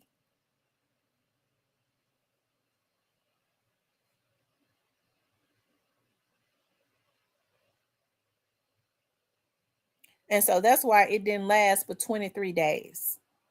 Okay. And I know he felt like, because I looked at his point of view, was like, dog, I packed up everything, moved from North Carolina to Tennessee. And after 23 days, she told me that she didn't want me at her house anymore. Yeah, I dealt with that. I dealt with myself on. I was like, God, like I hate, like he moved everything to Tennessee. Like it bothered me. But then, like my mama was saying, what man that has something going on pack up his stuff, just pack up his life and leave to come to a woman unless he's planning on trying to use her?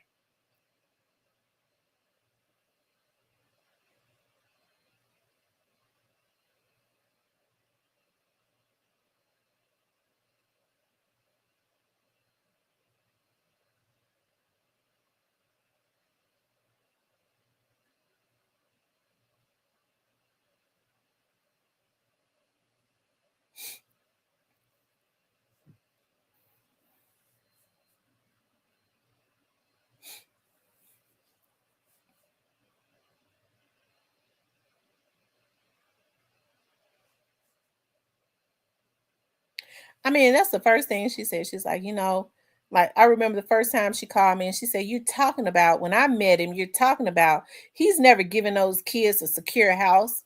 Ho. Oh, I ain't gonna even talk. I ain't gonna even stoop that low to talk about what that lady said, alleged that man was doing as a father. I'm not gonna even do. I ain't gonna even stoop to that level to do that. But as a woman, what I would have did was I would have kept the focus on him. I think you're going low when you start talking about somebody's kids.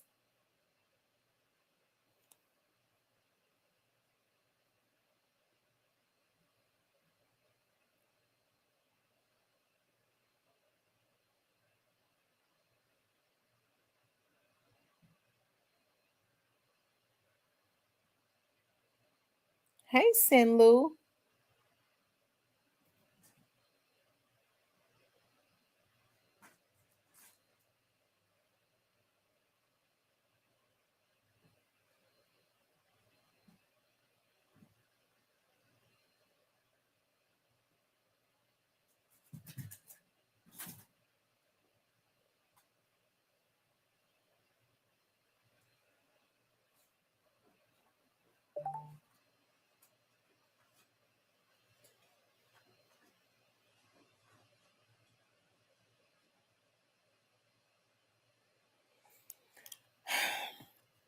And you're right. Was that Lil Vegas that said that I was preyed up on? We all fall prey sometimes. You know what I mean? And I mean, listen, it ain't nothing for me to be ashamed of.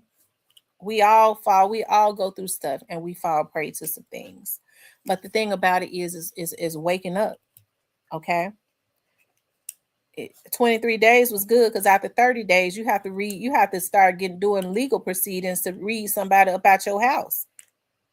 So when you let folks move in and you know it ain't gonna work out after 30 days, they don't have to leave. You have to read them out and all that shit.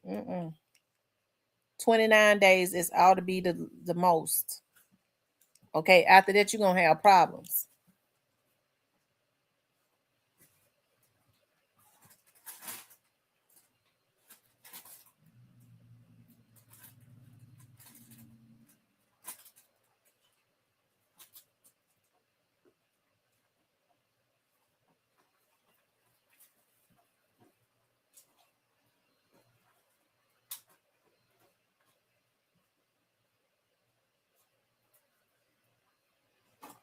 Lil Vegas said, been there, done that.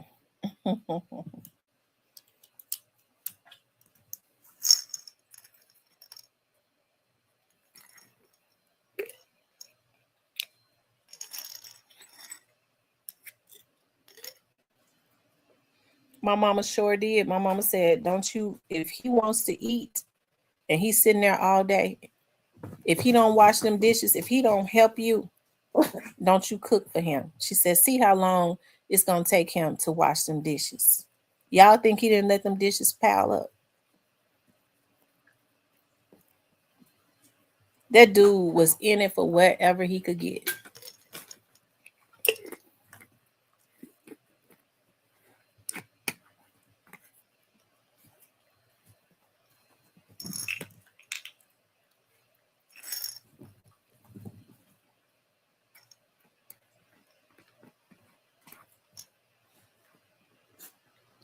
I got a dishwasher. I had a dishwasher there.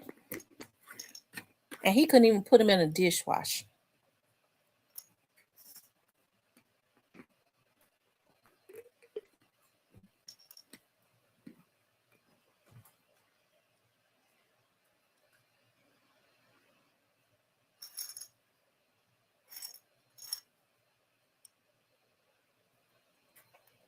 She says, I'm not sure how many days it was. All I know is I called 2 men in a truck. I was gone. I got my name off the lease, turned off the lights, and closed the door.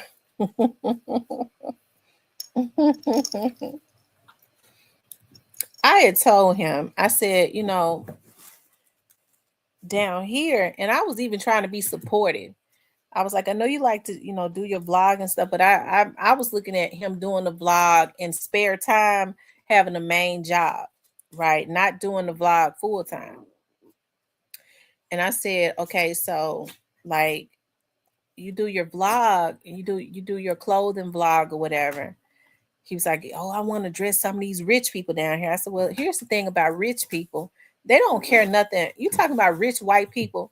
They don't care nothing about no clothes. They do not spend their money on frivolous stuff like that. They don't care nothing about no clothes. They're going to go to the Walmart and they ain't going to even have on no Nikes. They're going to have some shoes on from the Walmart or the Payless or something like that. I said, okay. I said, so it's a lot of basketball players that live down here. A lot of the doctors and lawyers and the medical students, especially the doctors, right?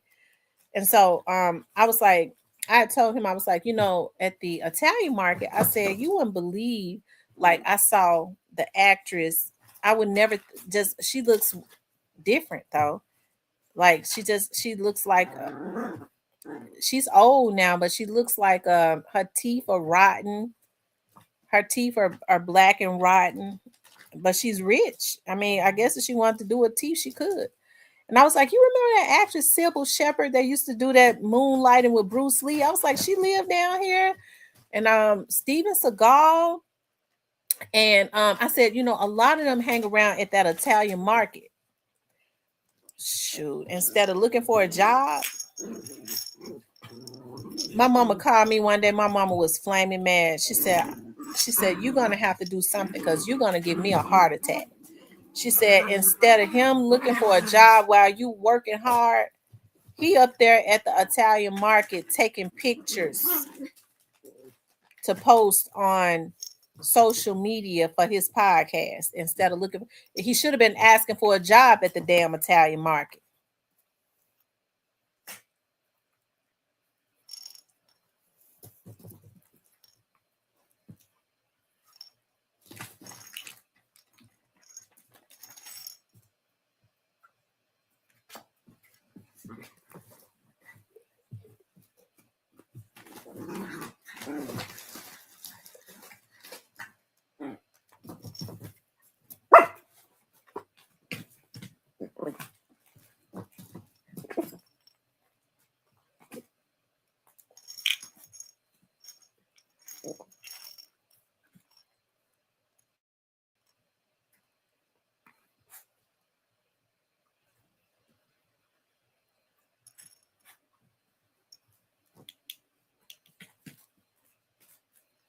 Yep, he should have been asking for a job at the Italian market.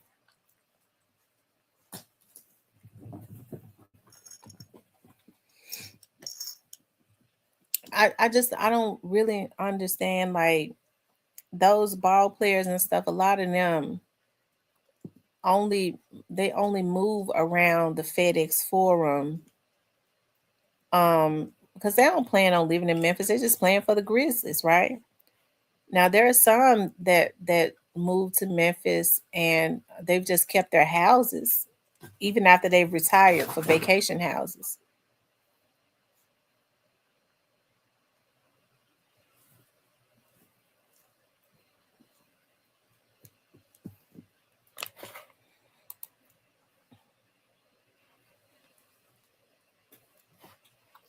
But I said all that to say this. We have to be very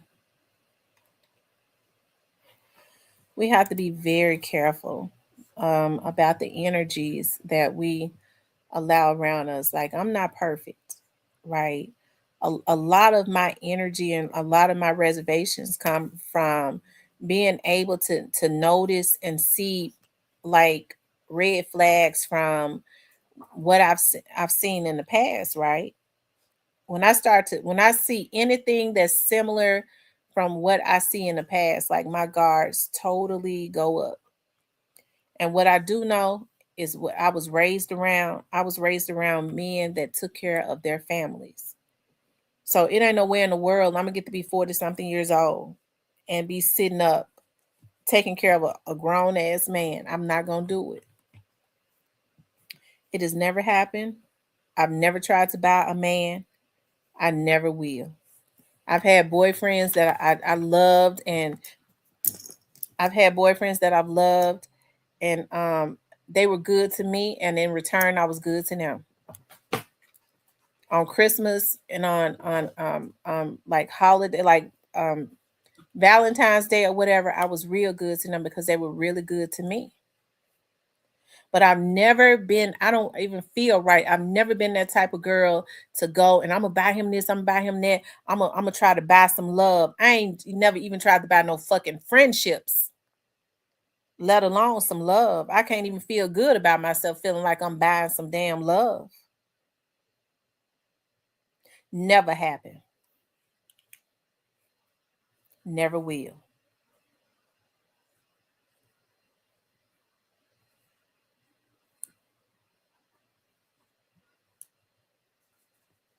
Because when they get to asking for money, I don't want them because ain't no man got no business asking no woman for no money.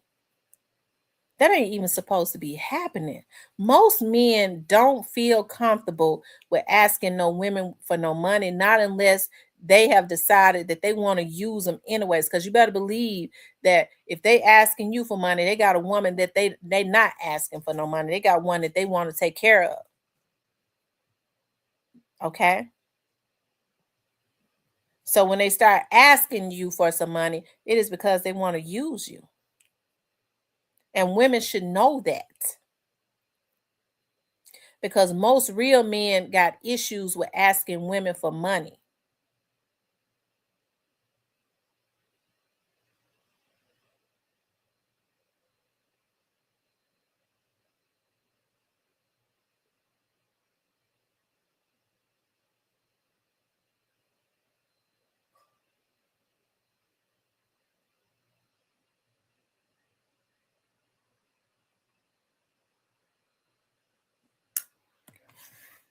Yep.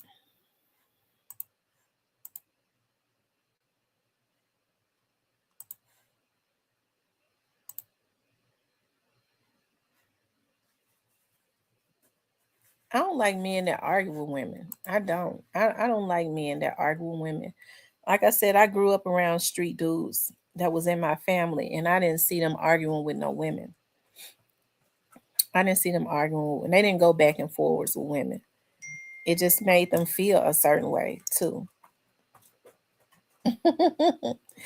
They didn't go back and forth with women at all. They went on the, I would see, and I didn't like the way that they necessarily treated their girlfriends and stuff. But I think about that now, like they would cheat. They would have different women, but those women, they could have left the relationship. But I mean, I think about it now, they like the convenience of the type because they took care of their women. They like the money, whatever, they like that fast money. So I mean, they put themselves in those situations. Unfortunately, they caused themselves a lot of trauma because they wanted the money. But even still, when I would see them, I was looking at my cousin one time, a long time ago. One of the ones that own the club. There's several of them that own it, but one of the ones that own the club. And I remember we were all sitting out on my auntie's, which we used to always be his mama's house was like the family house. And one of them baby mamas came in the yard and she was cussing and she was acting a fool. Like, and he's a hardcore street dude. He sat right on the porch, never said nothing. My auntie and them was like, girl, you need to get out the yard, going on. He never said nothing. He got up and got in his truck and left. He didn't go and push her. He didn't cuss her back out. He didn't say, be this, and that. Because, some of them got that female energy in them, but they want to cuss the woman. He didn't say nothing. He got up and got in his truck and left her standing out there.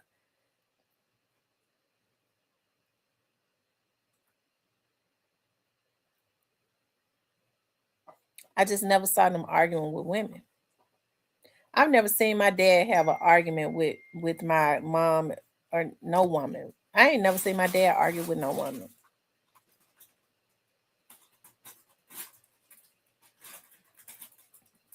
That's right, Lil Vegas. I don't think I've never seen my dad. My dad has never had an argument with my mother. Never. And my dad and my mom was not even together. They always had a mutual respect. Even when there were issues, like when I was growing up about some things that my dad felt like my mama was hiding from him, some things that I would do, he would ask her, well, why you didn't tell me that? She would say, because I didn't want to tell you. And he would say, all right, bye. That's what he always do. All right, bye. That's what he would say. All right, bye. He would hang up.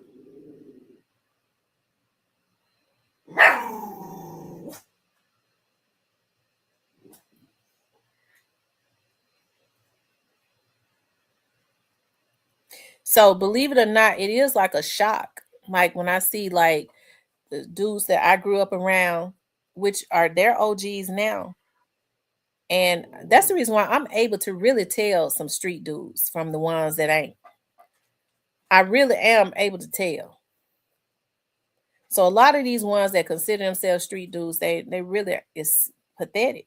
They really are. They really are emotionally traumatized misfits. They're missed. Okay, they want to be street dudes, but they kind of misplaced, unfortunately. And there ain't nothing honorable about being no street dude either. But most street guys grew up in low income neighborhoods, and they became products of their environments. They saw the suffering and all of that. And so if you think about a lot of these older dudes, what they did was they like taking care of their neighborhoods, right? They were not selfish. When they got money, I mean, that's why they didn't have issues with giving kids and buying the kids and stuff on in their neighborhood, shoes and stuff like that. I'm not saying the way they got their money was right. It was not. But they sure wasn't like what we see now. I had a dude that or somebody a while ago, a long time, maybe like over a year ago, he had posted in my comments. He said, I don't respect. I was talking about I was going in about the Young Dolph case. And he said, I don't like it when women get in men business. I don't like you doing that. I don't like that. That's man business. Now, it ain't up to him to tell me what no damn man business is, but I could tell from the energy of that post that he probably was one of those OG street dudes and not one of those New Day sissies. And all of them, there's New Day sissies. New Day ain't sisters. I'm gonna tell y'all, I was over in Castelia yesterday. Steven, you in here? I was in Castelia. For those of you all that missed when I was on live last night, I was in Castelia. Shout out to Paper Route Newski. Okay, I was in Castelia, and I was looking for this street, y'all. And so I ended up turning on the street, and I went down. I still forget the street, and all I know is that the Young Dolph mural was. I was like, okay, so here's the Young Dolph mural, and I was looking for another street, and the navigation system took me back down that street. And when I turned on that street, I saw a little dude crossing the street. I mean, as I was turning, I said, "Dog, he gonna come out in the street right in front of me." I had my glasses on so I could see up close. I could see him up close. I was like, that looked like that little dude. As a matter of fact, I told him I was gonna play the video. I'm getting ready to pull it up. I was like, that looked like that little dude, that paper round Newski dude. He be in a Woo video and stuff. So he was like in a wheelchair. Okay, I think they say he can walk sometimes, but he was pushing he was kind of pulling a wheelchair himself, really. And so it came right in front of me. So I let my window down. I said, "Is your name Newski?" He's like, "Yeah, ma'am." I said, "Your name is Newski?" "Yeah, ma'am." I said, he said, "I know you." I said, "No." His eyes was just as brown. And that's why I say a lot of these kids like don't really know that God has a light on them. Like his eyes was just as brown with like a light in them. I'm telling you, like I used to see that with Big 30. When Big 30 first started, when I first started vlogging, when Big 30 used to smile, I told y'all, I used to always say this, Big 30 has a light. Like he had a light in his eyes when he would smile. I mean, and I was like, when he started, when he sang with Moneybag, and I was like, I hope that light does not turn to darkness, because when he would smile, his eyes would light up too, like he had a light on him. And even though Newski and them are in certain situations, when Newski looked at me like yesterday, because he stopped, like because he came right in front of me. I said, because I was like, well, damn, he gonna come right out in front of me with me driving. But he actually came on the side of my car and started talking to me. And and when he looked at me, his eyes, I mean, he just had a light in his eyes, right? And I told him, I said, I have a vlog. I said, I'll be talking about, Young Dolph a lot. We've talked about you quite a bit. And he was like, oh, yes, ma'am. And then he's like, okay. And he did the fist bump. I ain't never did no fist bump with nobody, but I guess that's what the kids do. So I was like, I'm gonna pull up the video. He was in Paper Route Woo video. What time is it? I got to get ready in a few minutes. I was out last night. I don't feel like getting out tonight.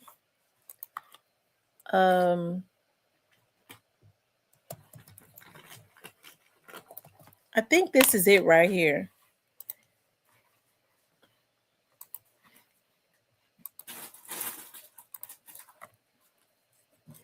I wish I had gone to I should have.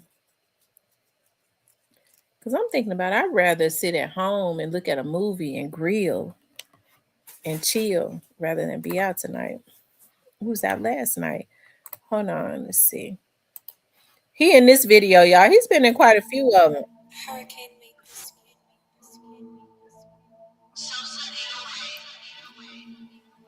You know that I go in, fucking this great bitch from. That's him right there. That's him right there. On the low end, ain't doing no tussling in the club. Yeah, I got that pole. And that's those apartments. It was right on the other side of these apartments right there, because I was looking for a street. Those are the apartments that I had drove by, and then it turned me on the next street right behind those apartments. Drop, nigga, straight butter, nigga. We ain't touching no fin. Solo thugging on with my brother, nigga. Yep, that's him right there. That's him right there. I don't know how old he is, but remember they said that he had gotten shot. Him and Woo was supposedly, it was Woo that was with him up there, and they shot him. And but I think that's why he's in a wheelchair. I don't know if he can walk or not. I don't know if he can walk or not, but he was pushing that wheelchair.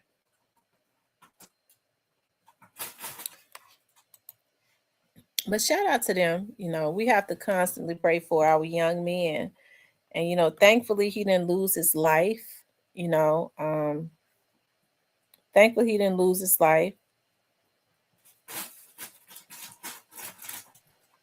Um, hey, like I said, we just have to constantly pray for our young men because unfortunately, if some things don't change, our race is going to be extinct. And so we have to change.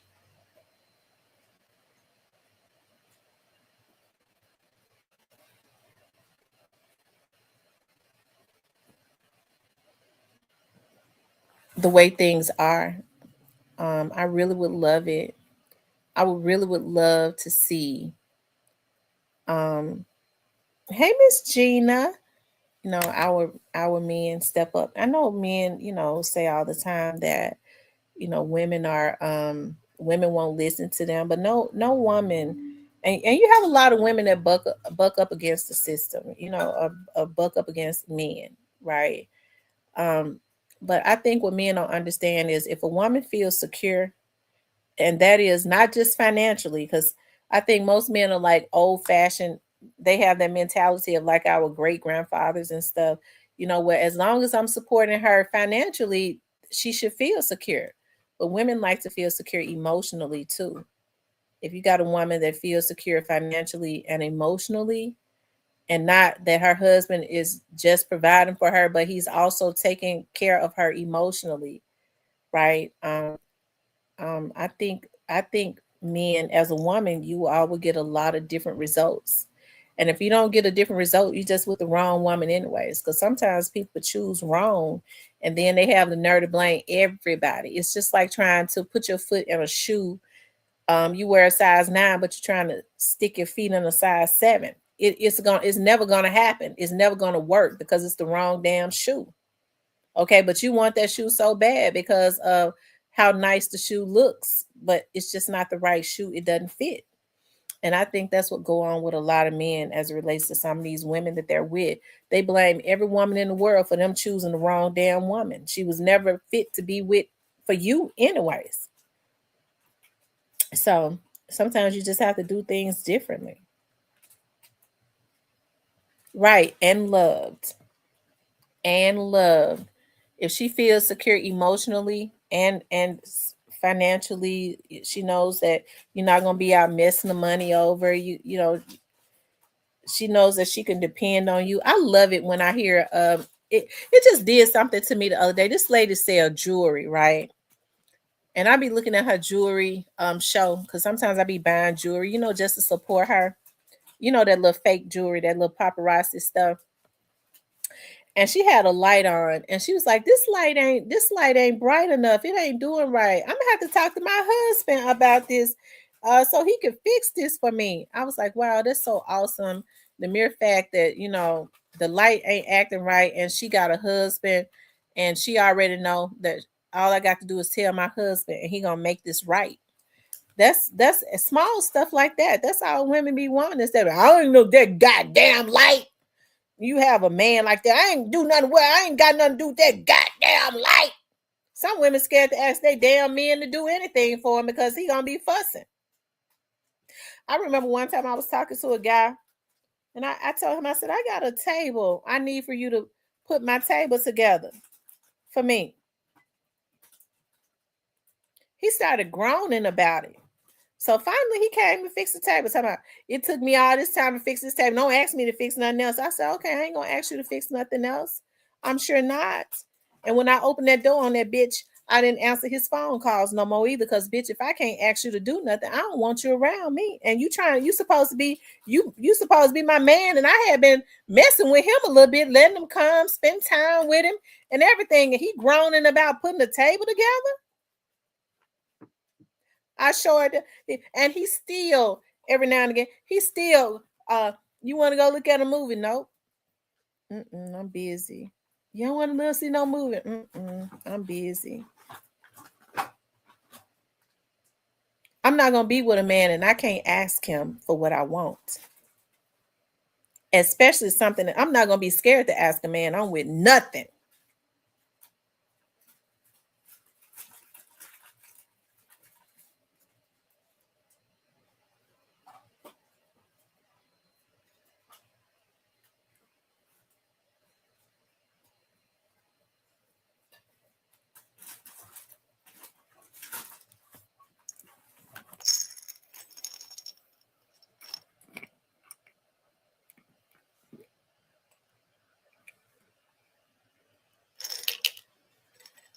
Yeah, I bought me so many vitamins. I bought me some collagens. I tell my nieces, get a man and some. Oh my God. I love it when they know how to work. I be loving to see men work. Oh my God. I love it so much. When they know how to come in and fix stuff.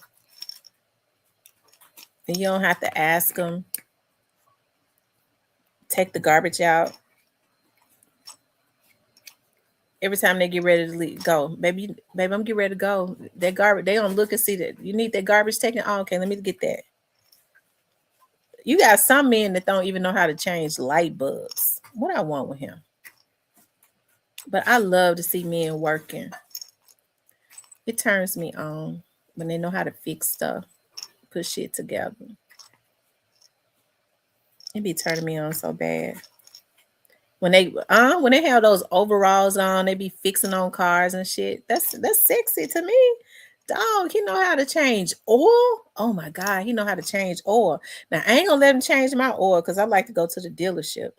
I just got this thing about that. My grandma taught me that. Like, always take your car to the dealership and let them change the oil. It's more expensive, but at least if something happens, they can fix it at the dealership. So that's what I do. But you know, I likes me a shade tree mechanic. Not, just because he get out there and work. And then after he come in and wash his hands and stuff, I'd like to get my fingernail kit and clean his fingernails and then put some clear nail polish on top of it and clip his toenails. He says a tired neither.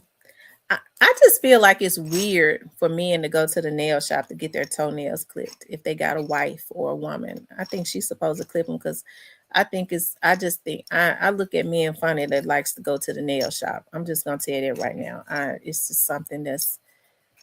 just something about that that's not right in so many ways, more ways than one.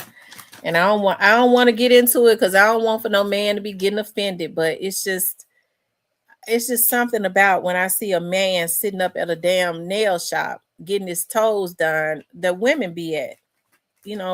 It's just something weird about it to me. Why you talking about I'm just getting my toenails clipped? Why you get your wife to clip them? Get your girl to clip your toenails. Why you got to go be sitting up at a bowl where women go to all the time? Nail shops and shit is for women. Why are you sitting up there twinkling your toes and stuff in a bowl? It's just something about that ain't right to me.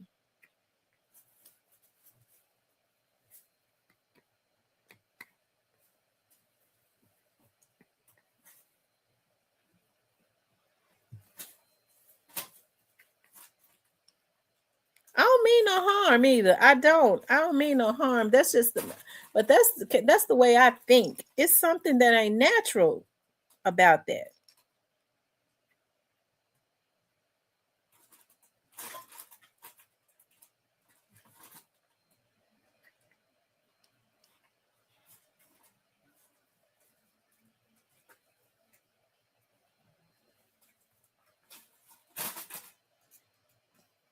But he ain't getting his damn nails and toes clipped, his fingernails cleaned, and all of that if he ain't working. I ain't get ready to do it. Because I ain't get ready to be with him. But you be wanting to cater to the ones that work hard. That's the point that I'm making.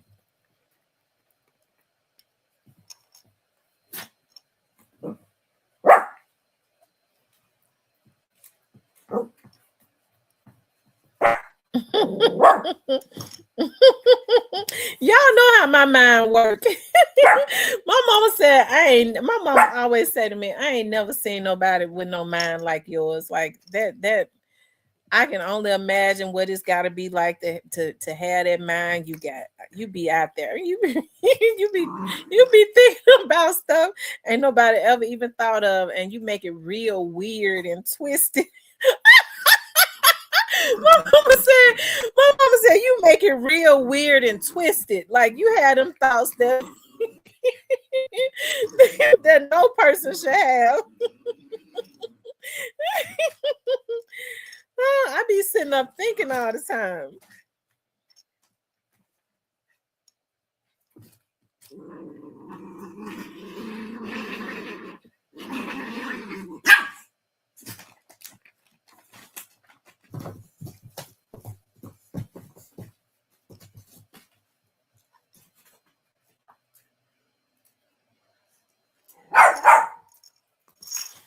Be quiet. Oh boy.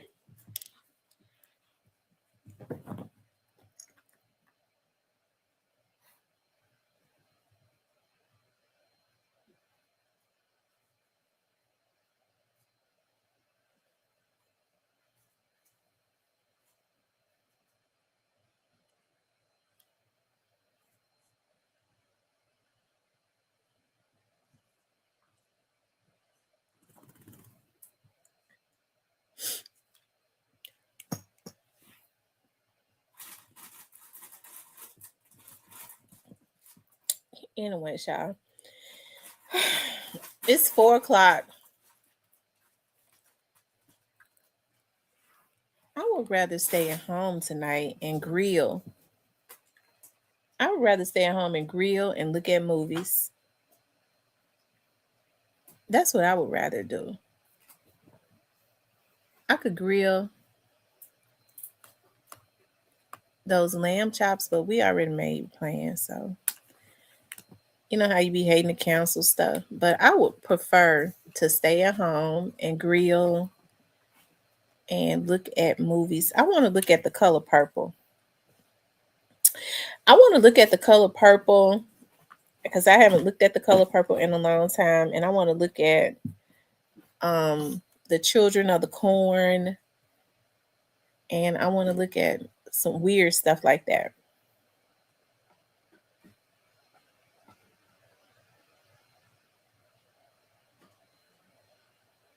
I know it ain't scared of hard work.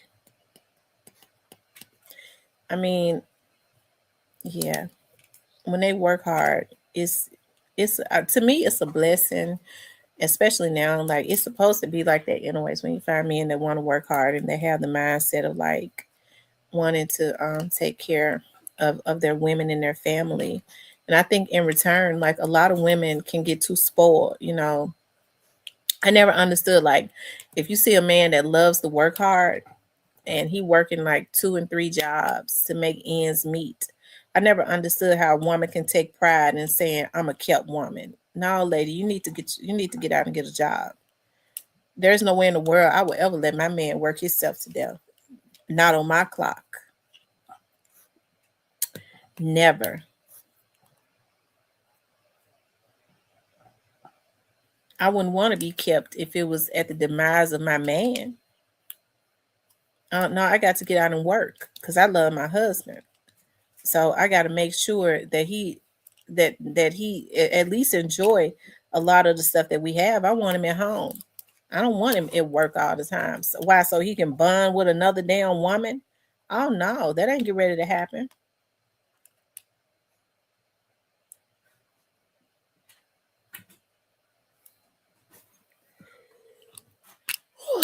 Anyways, y'all, let me call my friend and see if he would want to stay in.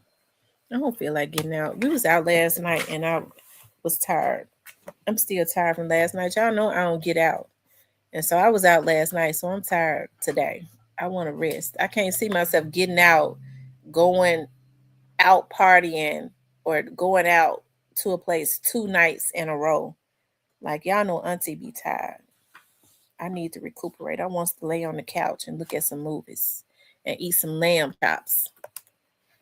Anyways, y'all, I enjoyed you all. I love you all. Y'all have a happy Valentine's Day. Enjoy your significant others. Enjoy your children and your mothers and your fathers that are still alive. Love on your family. To me, Valentine's Day is a love day for everybody that you love, your friends and family and all of that. So make it a love day for everybody, okay? And I love you all too, okay? It has been a pleasure being on here with y'all today. I'll talk with you later.